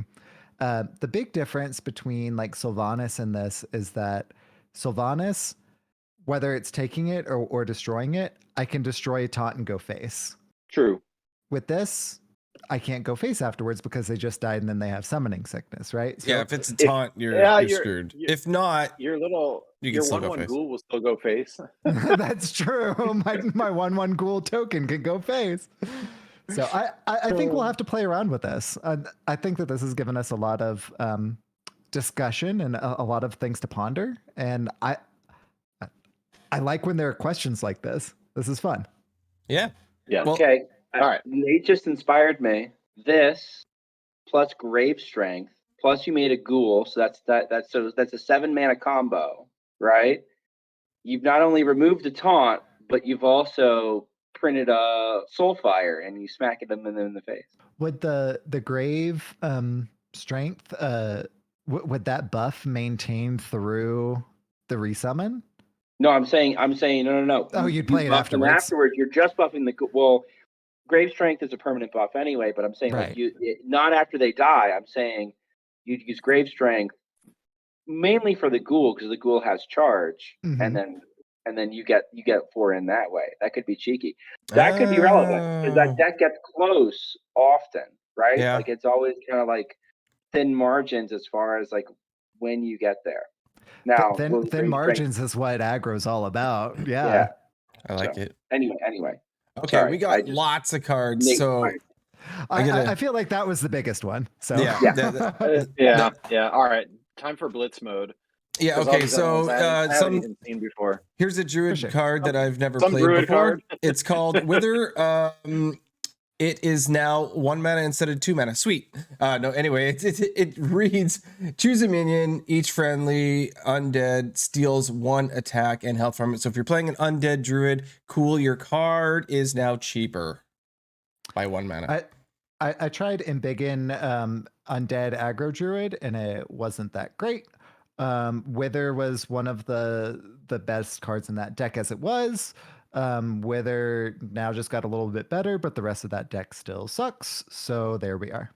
You can target your own stuff, and that's kind of cool. True. So like undead stuff like wants to die, Yeah. and that gives a buff, or like, undie again. it's just so like or like killing your 1/1, prints another 1/1 with Death Rattle, and makes your Undertaker bigger. Mhm. Yeah. Otherwise, this card infuriated me. I hated the achievement. The achievement's bugged. I hope it, Oh you know, no. I hope it burns. Yeah, I guess I'm done with it. as I'm The done. somebody light shall who burn you. as somebody who does all the achievements, you get to see some of these cards that none of us play. Let's move on to Priest.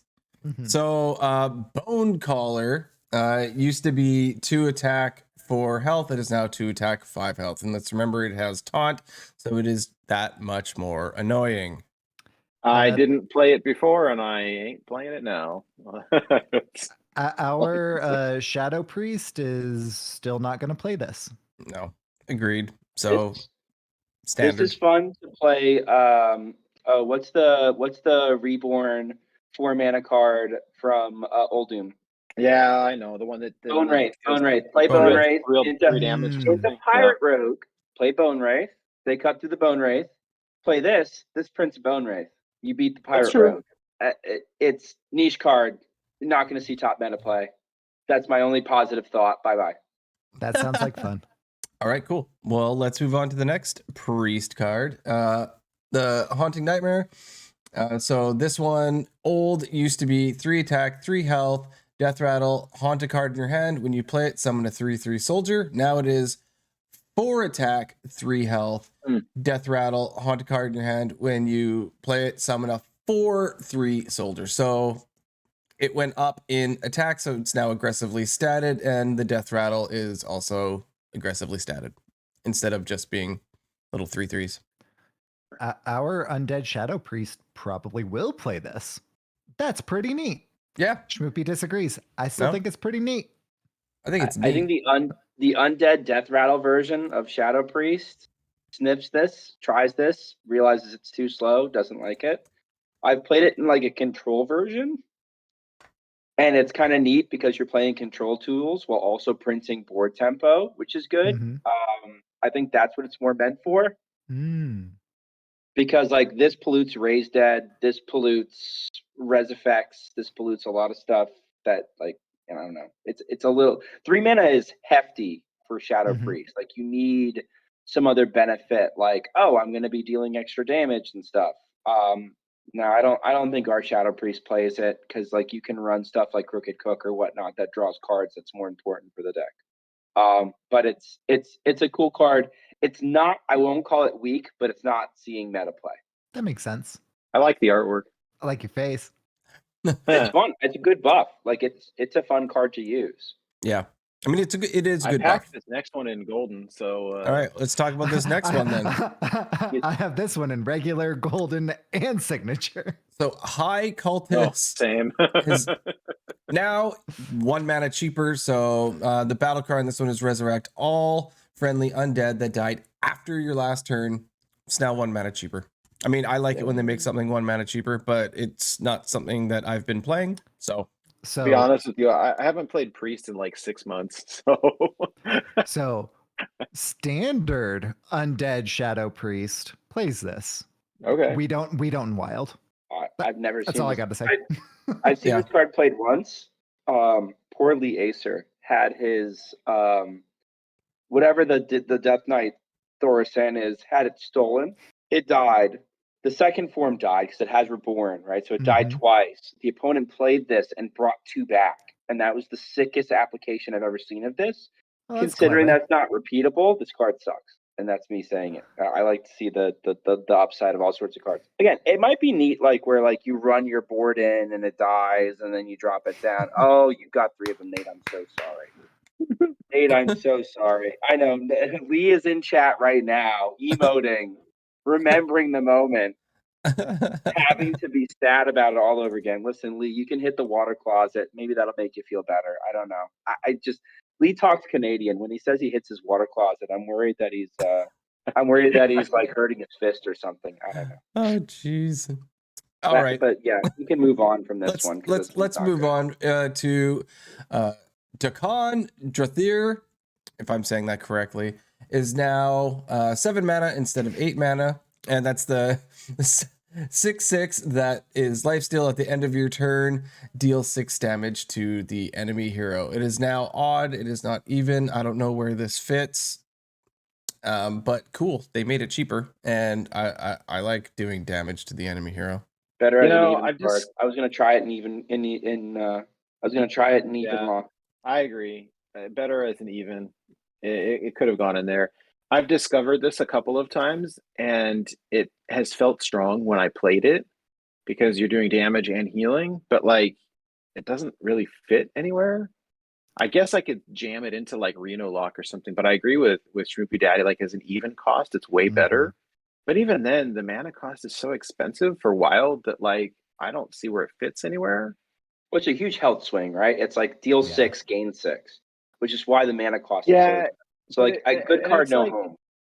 Yeah. yes, yes, I feel like if this was a 6 mana 6/6, it would be thematic by being 6/6 warlock, demon, and this is undead, but general, thematic warlock stuff, as well as actually playable and even warlock. But as it is, Schmoopy, I think you hit the nail on the head.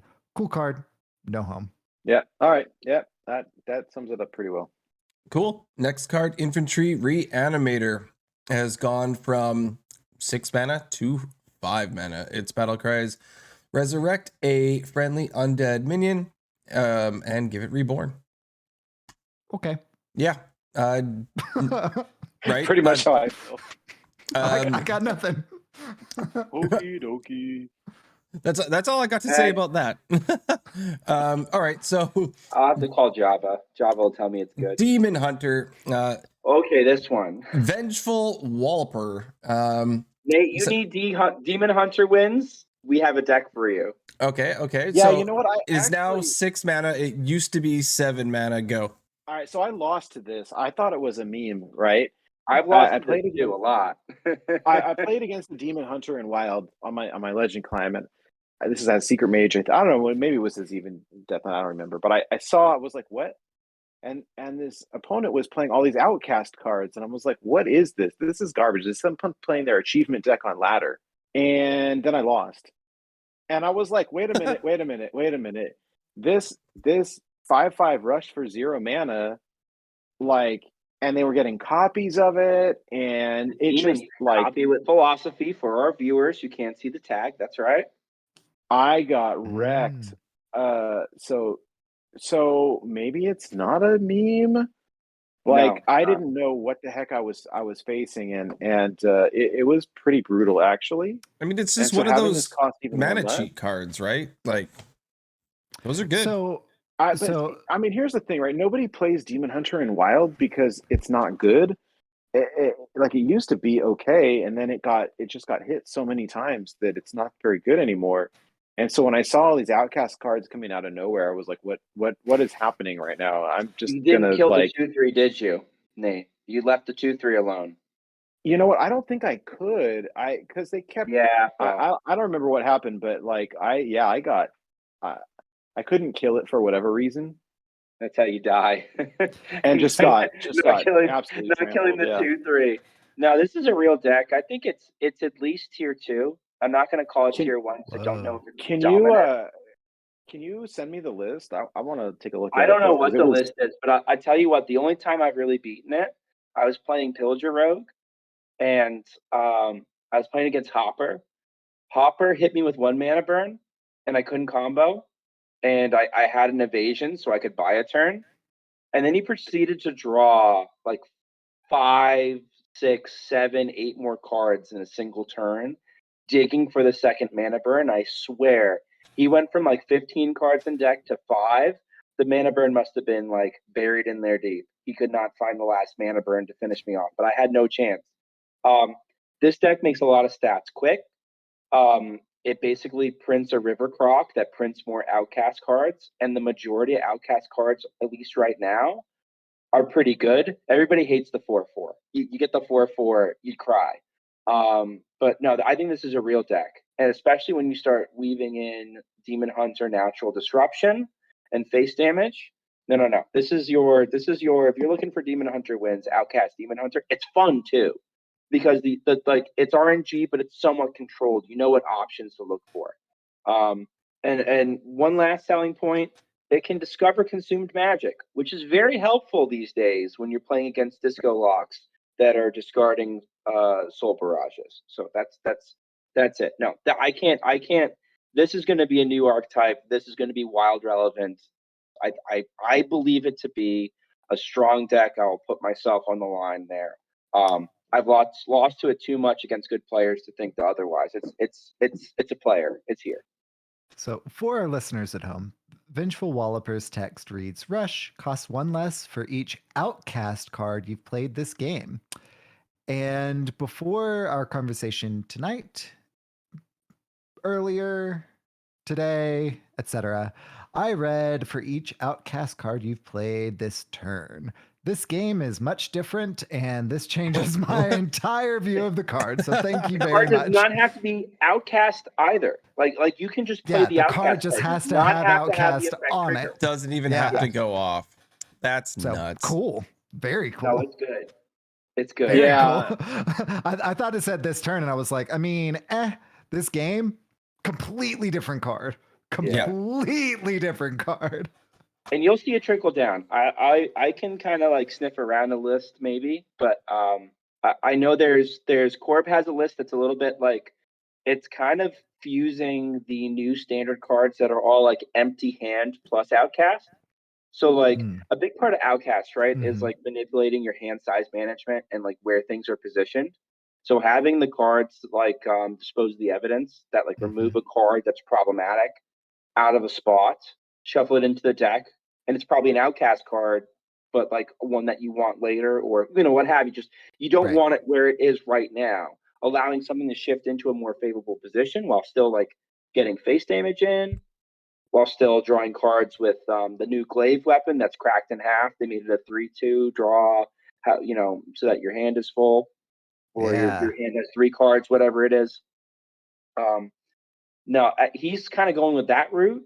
There's a VS list that is using like line hoppers and a bunch of and pariahs. Well, I think Corb is running pariahs too, but basically like line hopper, like OG Dark Moon Fair tech that we looked at the cards and we're like, this is never going to do anything, and then it broke duels in half. It's basically revisiting that and being a little bit greedier and going more for value than, let's say, Corp going more for I'm just going to go for your throat, which is probably usually more in line with where Wild wants to go with it, but like does change the matchup spread.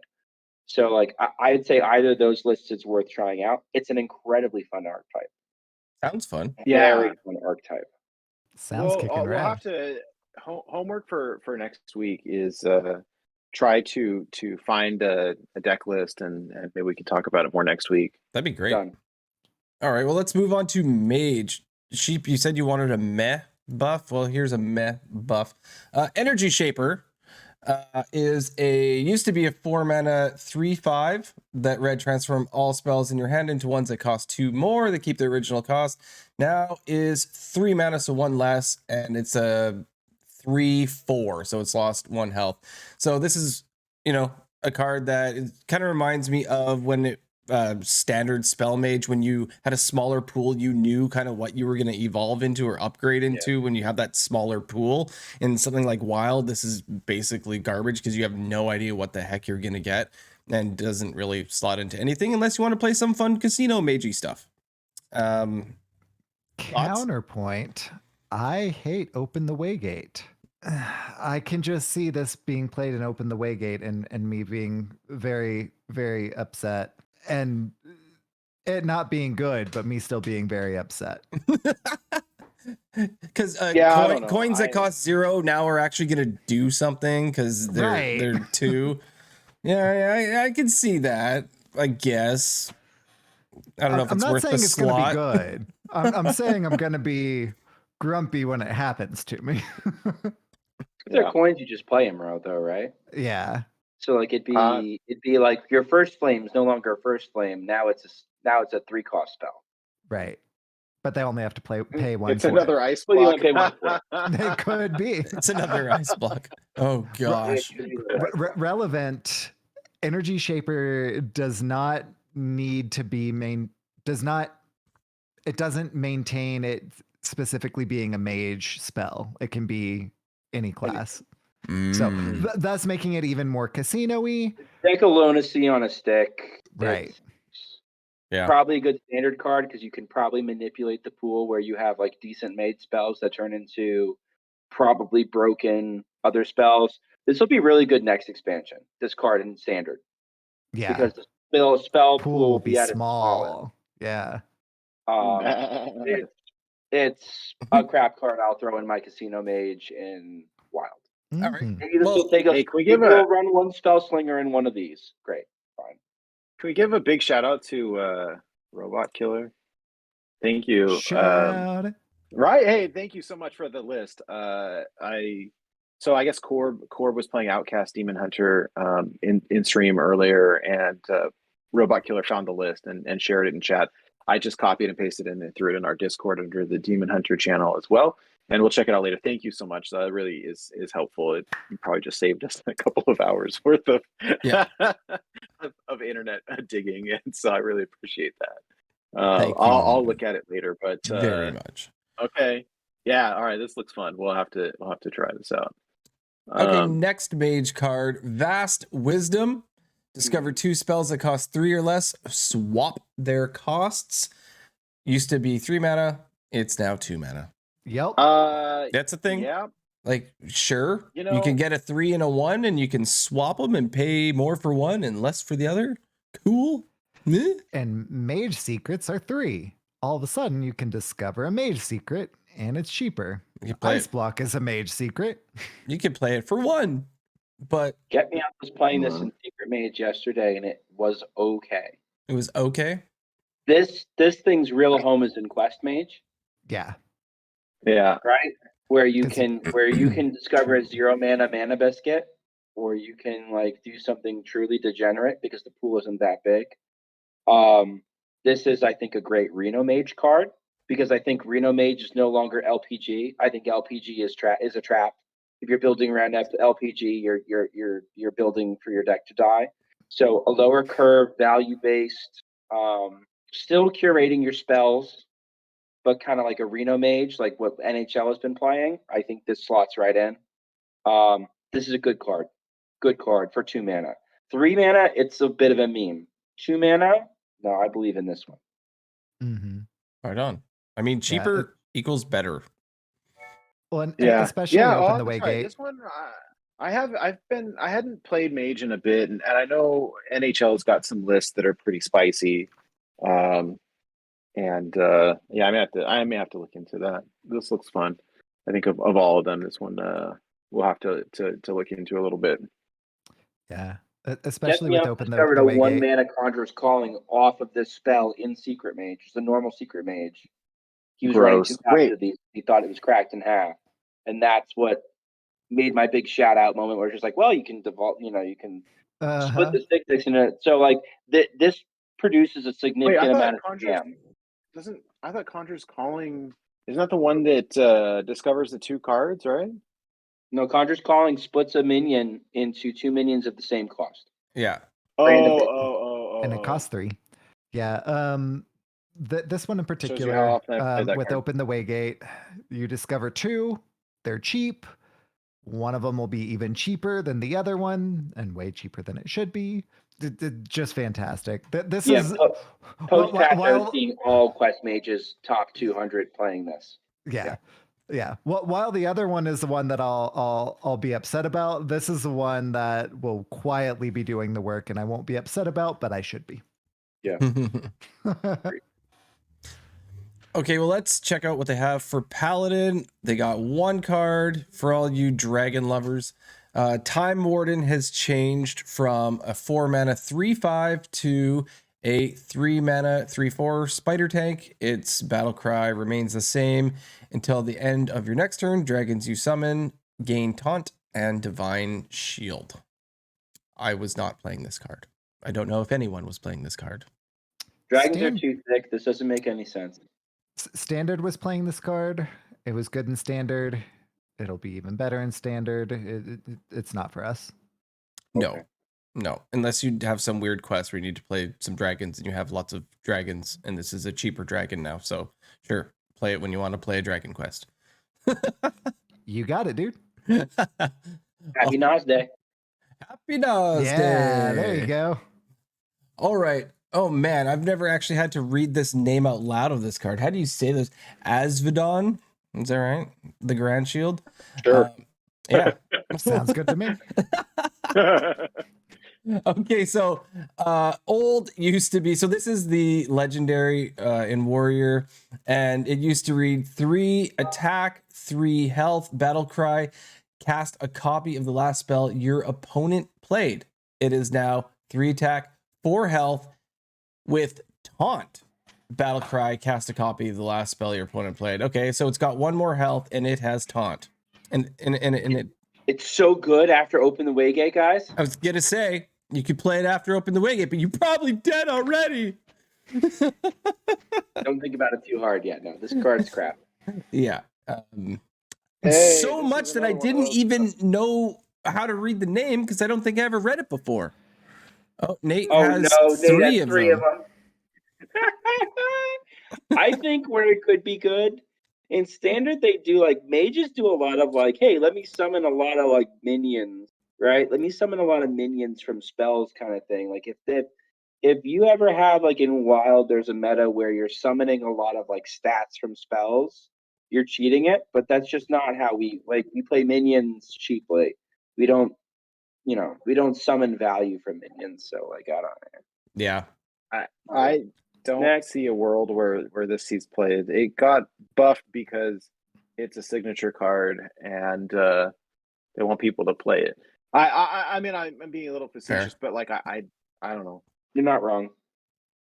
I Not good. don't think I'll see Aberderbur in standard or wild. I was just about to take a sip of my drink, and I'm glad the timing was off, so I didn't have to spit that all over my computer. Kind of. I think we found the name of this episode. Well, I don't think we'll see Abaddon. It's like a worse Vanessa Van Cleef, but you can't actually pick when you play the thing that you steal. So, Yeah. And I know she's combo, but still. Anyway. All right. The only time it's good is like you play it after they play like a Yogg box or something, right? I know that would be fun. Like that would be fun. But unless they made you somehow discard this or whatever, and then you couldn't.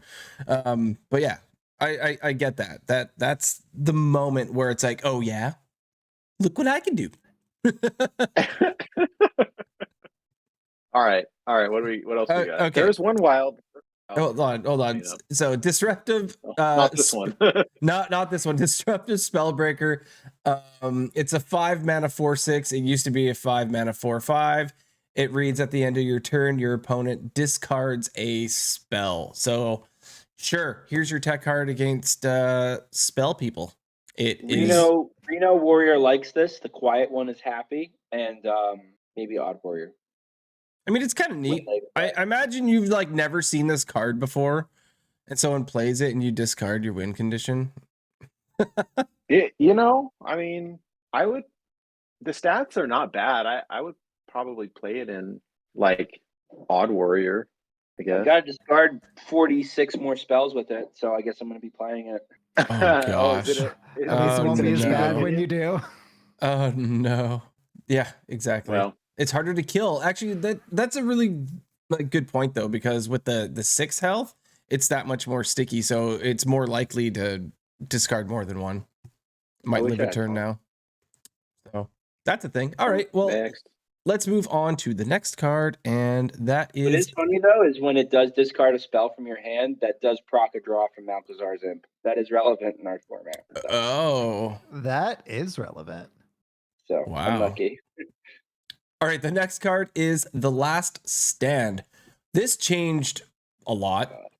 So it's it used to be a 4 mana spell, draw a taunt minion and double its stats. All right, 4 mana. Okay, so now it's a 1 mana spell, draw a taunt minion, just like before. Mana Thirst, 7, double its stats. So, okay, I can play this early, but now it doesn't do the thing anymore. This is really rat. strange. Dirty rat tutor. I was gonna say, I think you only play it for like a tutor, right? Yeah, because it's 1 mana. So yeah, you can pull. That's a really good point to Dirty Rat Tutor, because you don't care about doubling the stats, right? So you just want that. It's a 1 mana cycle. I think it's definitely a buff. It's a better card because it's 1 Yeah. mana cycle, and you can rip I it mean, on one, and honestly, it's acceptable, right? Like it's fine. it's 1 mana draw card. That's better. I mean, when we talk about converted mana cost traditionally, like it's what is draw 1 card is like 2 mana, right? So this is like one mana draw card. Mhm. And if maybe I'm playing it, I mean, not that it really is a thing, but if I was playing any sort of combo deck, or if I'm playing like Odd Warrior, which hasn't been played in ages, but like I'd maybe you plop this in there to draw a card. I don't know, or you need a taunt mini. I don't know. It's not bad. I kind of wish it 1 was mana draw even. card Like is the good. tutor, the good taunt minions that I can think of that Warrior wants are the dragon the dragon that's like a 4/5 taunt that's also a shield slam. And You know what? If they ever unnerf Raid the Docks, I'd put this in Pirate Warrior. for Dread Corsair. I was a Nelly.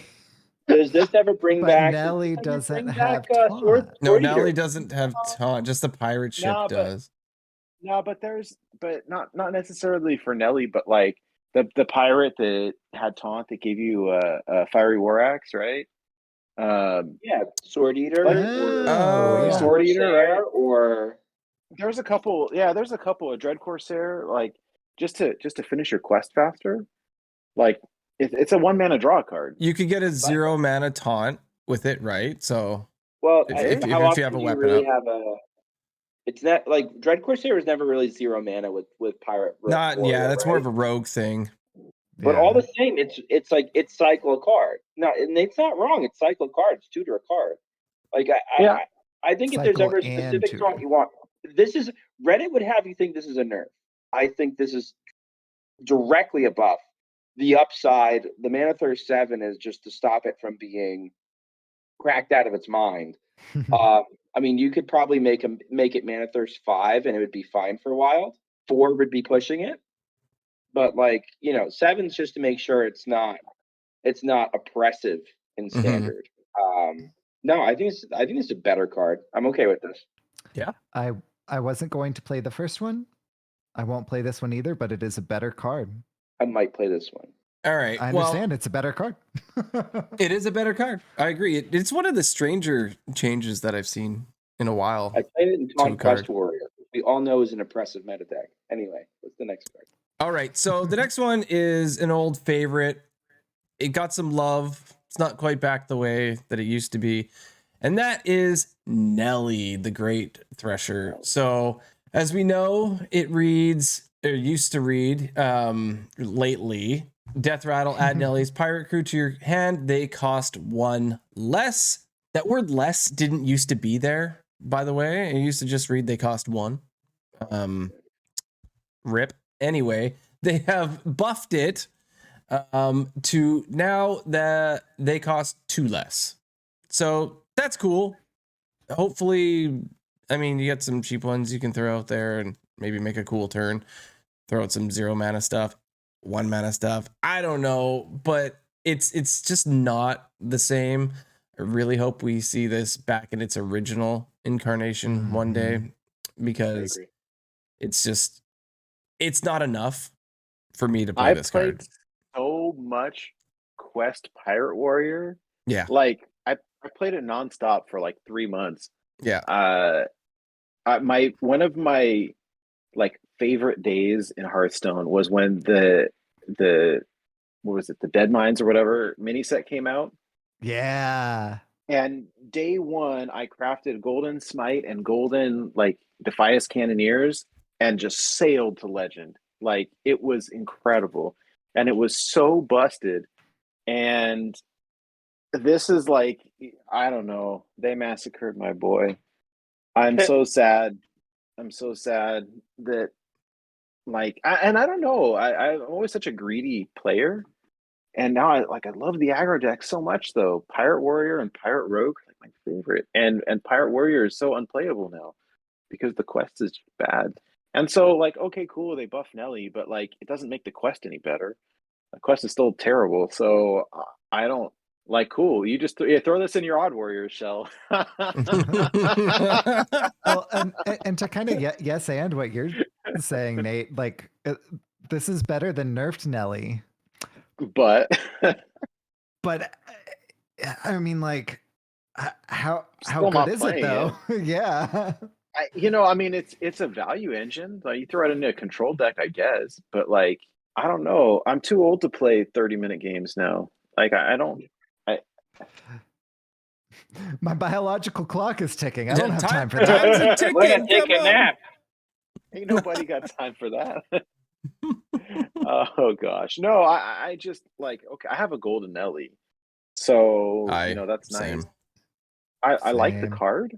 I like the card, and I think it's better than it was, but I don't know that it's enough to like where do you play it? Like this reminds me of what SchmoopieDaddy was saying earlier, like good card but no home, right? Like what am I Yeah. gonna play this in? I'm not playing a Pirate Warrior. Like I'm not Dead playing it Man's Hand Control Pirate Warrior, which we all know is an oppressive meta deck. Yeah, we play odd pirate quest warrior. I would definitely put it in odd Pirate Warrior. Yeah, I would put it in odd Pirate Warrior, 100%. But okay, but on a serious note, this decreases the cost of pirates by 2. Most pirates, if I were to guess, cost between 1 and 2, maybe 3. Valid. Smite now costs 5 off of Nelly and not 6, as rightly pointed out by our good friend Pigpen. So you are talking about the likelihood of a big Smite scam burst turn is more likely now than ever before. And if not, you at least, let's say you're playing a deck that is focused around something other than completing the quest line quickly, but the Juggernaut is still a powerful win condition, right? I don't think anybody's going to dispute that. The Juggernaut itself is a powerful win condition. I've been waiting for somebody to unlock its potential as a control win con, but it's so restrictive on building requirements that you never quite get there, right? Like you need to run X number of pirates, and it's tough to do that while also playing control.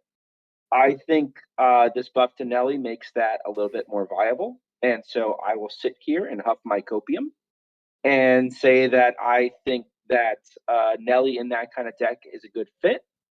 Is it good enough to make a brand new meta darling? Probably not, but you're going to see a fun tweet or two, I think, of a deck that could possibly use her to cash in on that. You know what? I like looking at fun tweets. Bait Yeah. is tasty, as you say, as you say, sheep.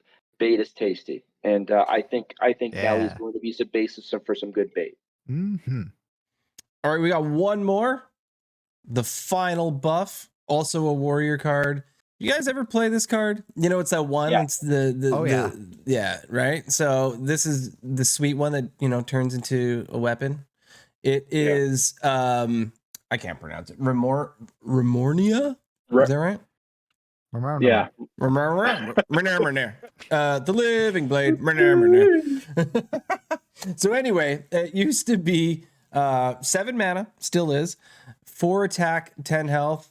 It is now 5 attack, 10 health. Rush after this attacks, equip it. So that 5 attack on a weapon instead of 4 attack is pretty significant, I would say. Like like it's instead of a death spite, it's an Arcanite Reaper kind of thing. How much does charge add the spell? Is it +2 or is it +3? Think 2? I think it's 2. So you're now talking about this deals from hand. This would deal more than 2. 16. Give +2 attack. Yeah. So now you're dealing 7, 14, 21. No, that's right. It gets to attack again because you hit with it with charge, and then you swing with it, and then it gets to attack in again. So that's 21. 21 versus. That's spicy. I like that. Wait, 21 sorry, versus how 8. do you give it charge? With charge. With the With char- the the charge. card charge. The card called charge. Oh, I'm sorry. Yes. That we all forgot about. Yeah, Except for three, Schmoopie. three mana. Give a friendly minion +2 attack and charge. If there's any room in a greedy like enrage list to buff this up a little bit and have the spell, maybe like enrage draw has never been better. I could see getting scammed by this. I think it's a good buff. I am not sure it's a good card, but like it's a fun card in its reach for a deck that doesn't necessarily always have reach. It's kind of like one of those like an aggro druid deck or like a beast druid, or just like you need to like buff things that are already on board as opposed to kill from hand. So this Yeah, is I like don't an know. option to kill from hand. I'll put this next to Nelly in my odd copium pirate warrior.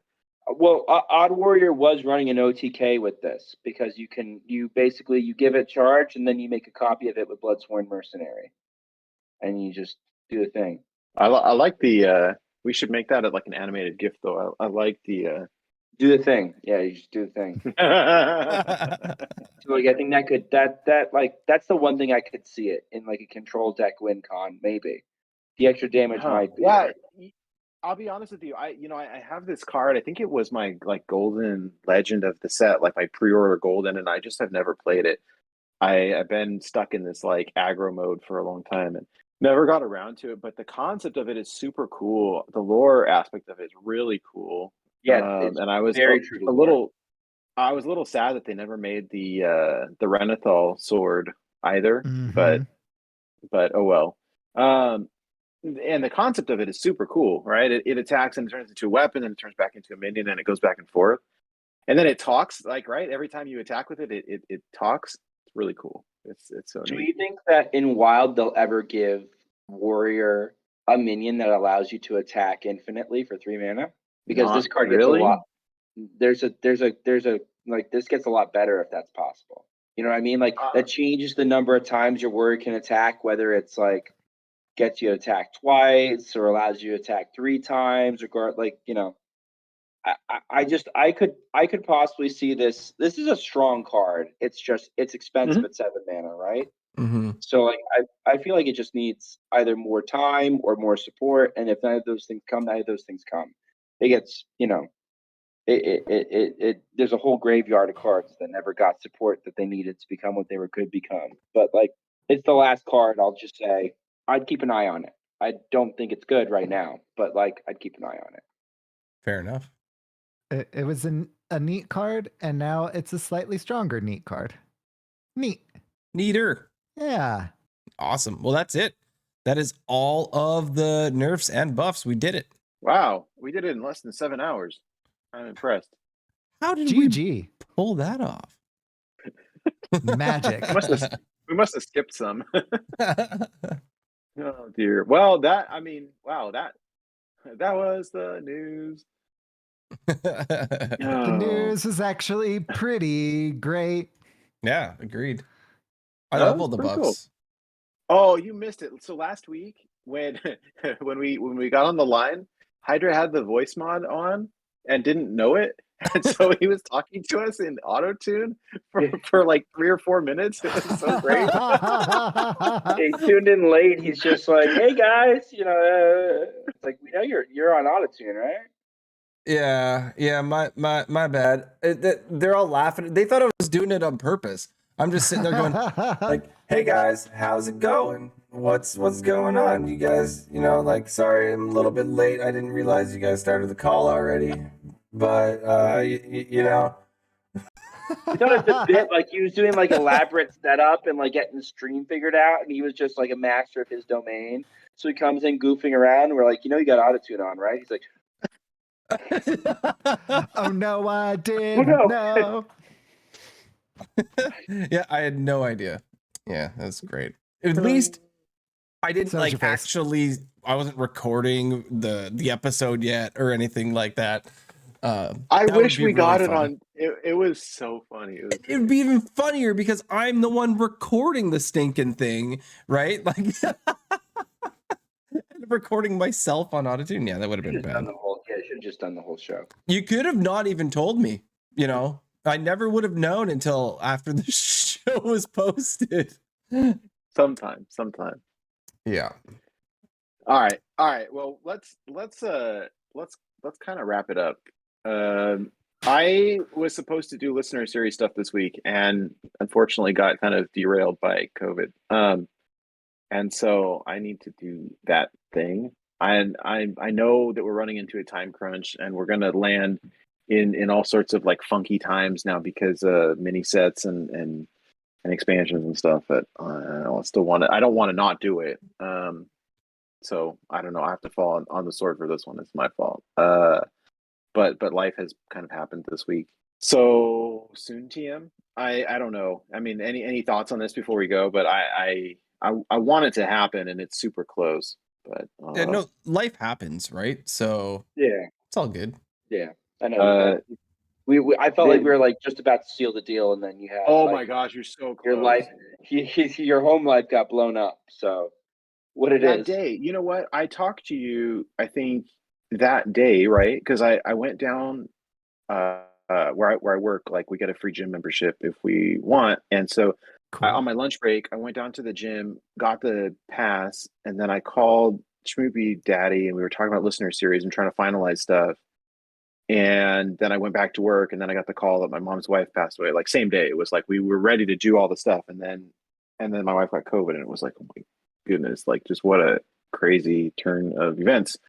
But like we are so stinking close that I feel bad that I keep saying that, but like we put a lot of time and effort into it, and it's like it's almost there. Happen. It'll be good too. Well, yeah, I love the theme. I like this has even more flavor than last time. Which is it cool. has a lot of flavor. Yes, that is true. That is true. I like so, flavor. Yeah, it might even be undead flavor. The tastiest flavor. So do we want to So having addressed the listener series, are we good with unrelated advice for this week? Let's well, yeah, insert the bumper here, right? I need to anyways. And now, unrelated advice with Nathaniel Wolf. Sorry. We've completely butchered it. But. Fine. So right now, Zappy Lambtown, which is what we're calling my son, is currently in a potato phase. So that means that he's mostly sleeping in between feedings, like not exclusively, but mostly.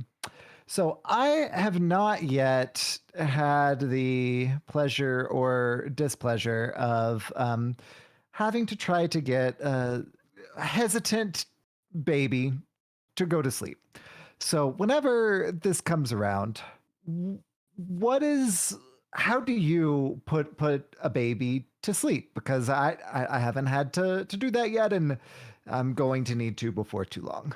I can go first on this one. All right. I don't have the best advice in the entire world, but I'm gonna say what I did for my son. So babies like to be sang to, right? And so that's what I did. But then I learned in autotune. Yeah. what I learned was I didn't know any words to like nursery rhyme songs or anything like that. Like I didn't know these sweet songs. To the news. The news is so good. Yeah, I didn't know any words. So I just sang songs that I knew, but tried to make them sound nice. Right. So I'm singing like Metallica songs, Misfit songs, Motorhead songs, right? But I'm trying to sing them in a way that like sound nice. And there was one particular song, it was by the Misfits, that I would sing to my son. And it's not a nice song. It's called it's called Saturday Night, and it's when the Misfits got back together like in the 90s. Anyway, it's a song about this man who's like killing his girlfriend, right? But the song is very, it's like, it sounds nice, like it sounds like a nice song, but the lyrics are just like, there's no swears or anything, but it's bad anyway. But I knew all the words, and I can't put my son to sleep. And it's like the one song that I knew every word to. So I would You're sing sleep it. deprived. You're desperate at this point. I'm desperate. So I start singing this song, and it totally worked, like every time. And I did it over and over. I did this for years, till the point where he was like 3, and he's like, Dad, can you sing Saturday Night? I'm like, I don't think I'm gonna sing that song anymore. If it's getting to the point you're asking me to sing the song, you probably are gonna start to understand the words soon.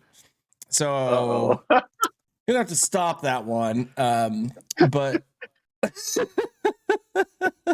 So I'm so glad that we do these, because I learn more and more about everybody each week. So whenever we were in the NICU, I actually was singing some Corn and System of a Down to my son. So Yeah. like I understand completely. yeah, Yeah. it's just you that's what you have in the library, so that's what you got to use, right? Yeah. And it worked. Like, I'm telling you, to the point where he was asking for it as he was growing up older, like into a toddler. So I did the same thing. My kids know some Glass Animal songs and Of Monsters and Men. Of Monsters and Men is like a little bit more like, it's a little bit closer to like, well, it's like kind of like early Of Monsters and Men. So it's like folky stuff like I don't sing Dirty Paws, but like oh my god, the one everybody knows. One of the radio hits. Like it comes on the radio and like my son starts singing it. But like Glass Animals, like they know like some Glass Animals deep cuts they know, because like I was just like, you know, rocking them. I used, God, for Schmoopie liked to be bounced, and so we had an exercise ball that I used to bounce him on, and it got to the point where we went on a vacation once, and I forgot the plug to the exercise ball. Oh, my no. wife's like, we're not getting another one. He's gonna figure it out. And I'm like, are you sure? She's like, he's gonna figure it out. I'm not bouncing on that thing anymore. So like it like we had an exercise ball. If I would suggest anything, I'd suggest a rocking chair. yeah. A good Yeah. reclining rocking chair, one that you can reclining and sleep in for the really tough nights. Because there are some tough nights. It is. We've all had those nights where they just cry and cry and cry and just will not stop, and you just want to, like, I don't know, like it's I don't know, you lose your mind a tiny bit. Yeah. Rocking worked well for me. The rocking chair bouncing, like my son liked the kind of bouncing. The trick that we learned that I never really did, but my sister and brother-in-law used to do it all the time because their kid would not sleep, was that they would put him in the car seat and just drive around. And there's something about like kind of the hum of the motor and just the repetition and the sounds and the vibration that like you just conk out. And so that trick worked for them for years. Like, kid wouldn't go to bed, stick him in the car seat, go drive in circles for a little while. Now this was when gas didn't cost $12 a gallon, but like so you know, at your own risk. But like that was a trick that worked pretty well too. The bouncing and the rocking. Invest in a good rocking chair. We had one as well, and it was great. Like, there are nights that you end up falling asleep in it.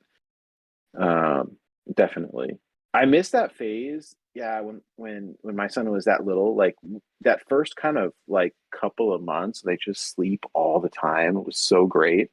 I had all that time off work as well, and so I played so many video games that I want to get caught up on. Like, I did like the Mass Effect trilogy, and Nice. I remember like baby like right here with controller right here, and because you just sleeping, right?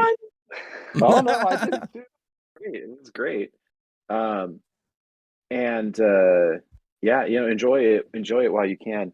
I recommend also, like, when they get a little bit older, kind of the sleep training or whatever, trying to establish a good routine with like the nightly getting them to sleep. And it was so hard when they like wake up in the middle of the night or whatever and just crying, and like you want to go pick them up and like rock them back to sleep. But if you do that all the time, like the long term is you're just going to be miserable and sleep deprived. Yeah. And 'Cause they'll expect and you to it, come every time. yes, and it was heartbreaking. It was so hard. But we finally did it. But like, I don't know. There's ways, and it's been a long time for me. I mean, my son's 11 now, but like that was tough. But I think we were pretty fortunate because he slept through the night like really quickly, and that was nice.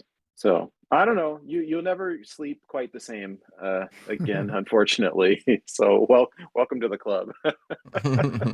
Wiser words have never been spoken. And I heard that on Born to be Wild. Perfect. Boop. Born to be wild.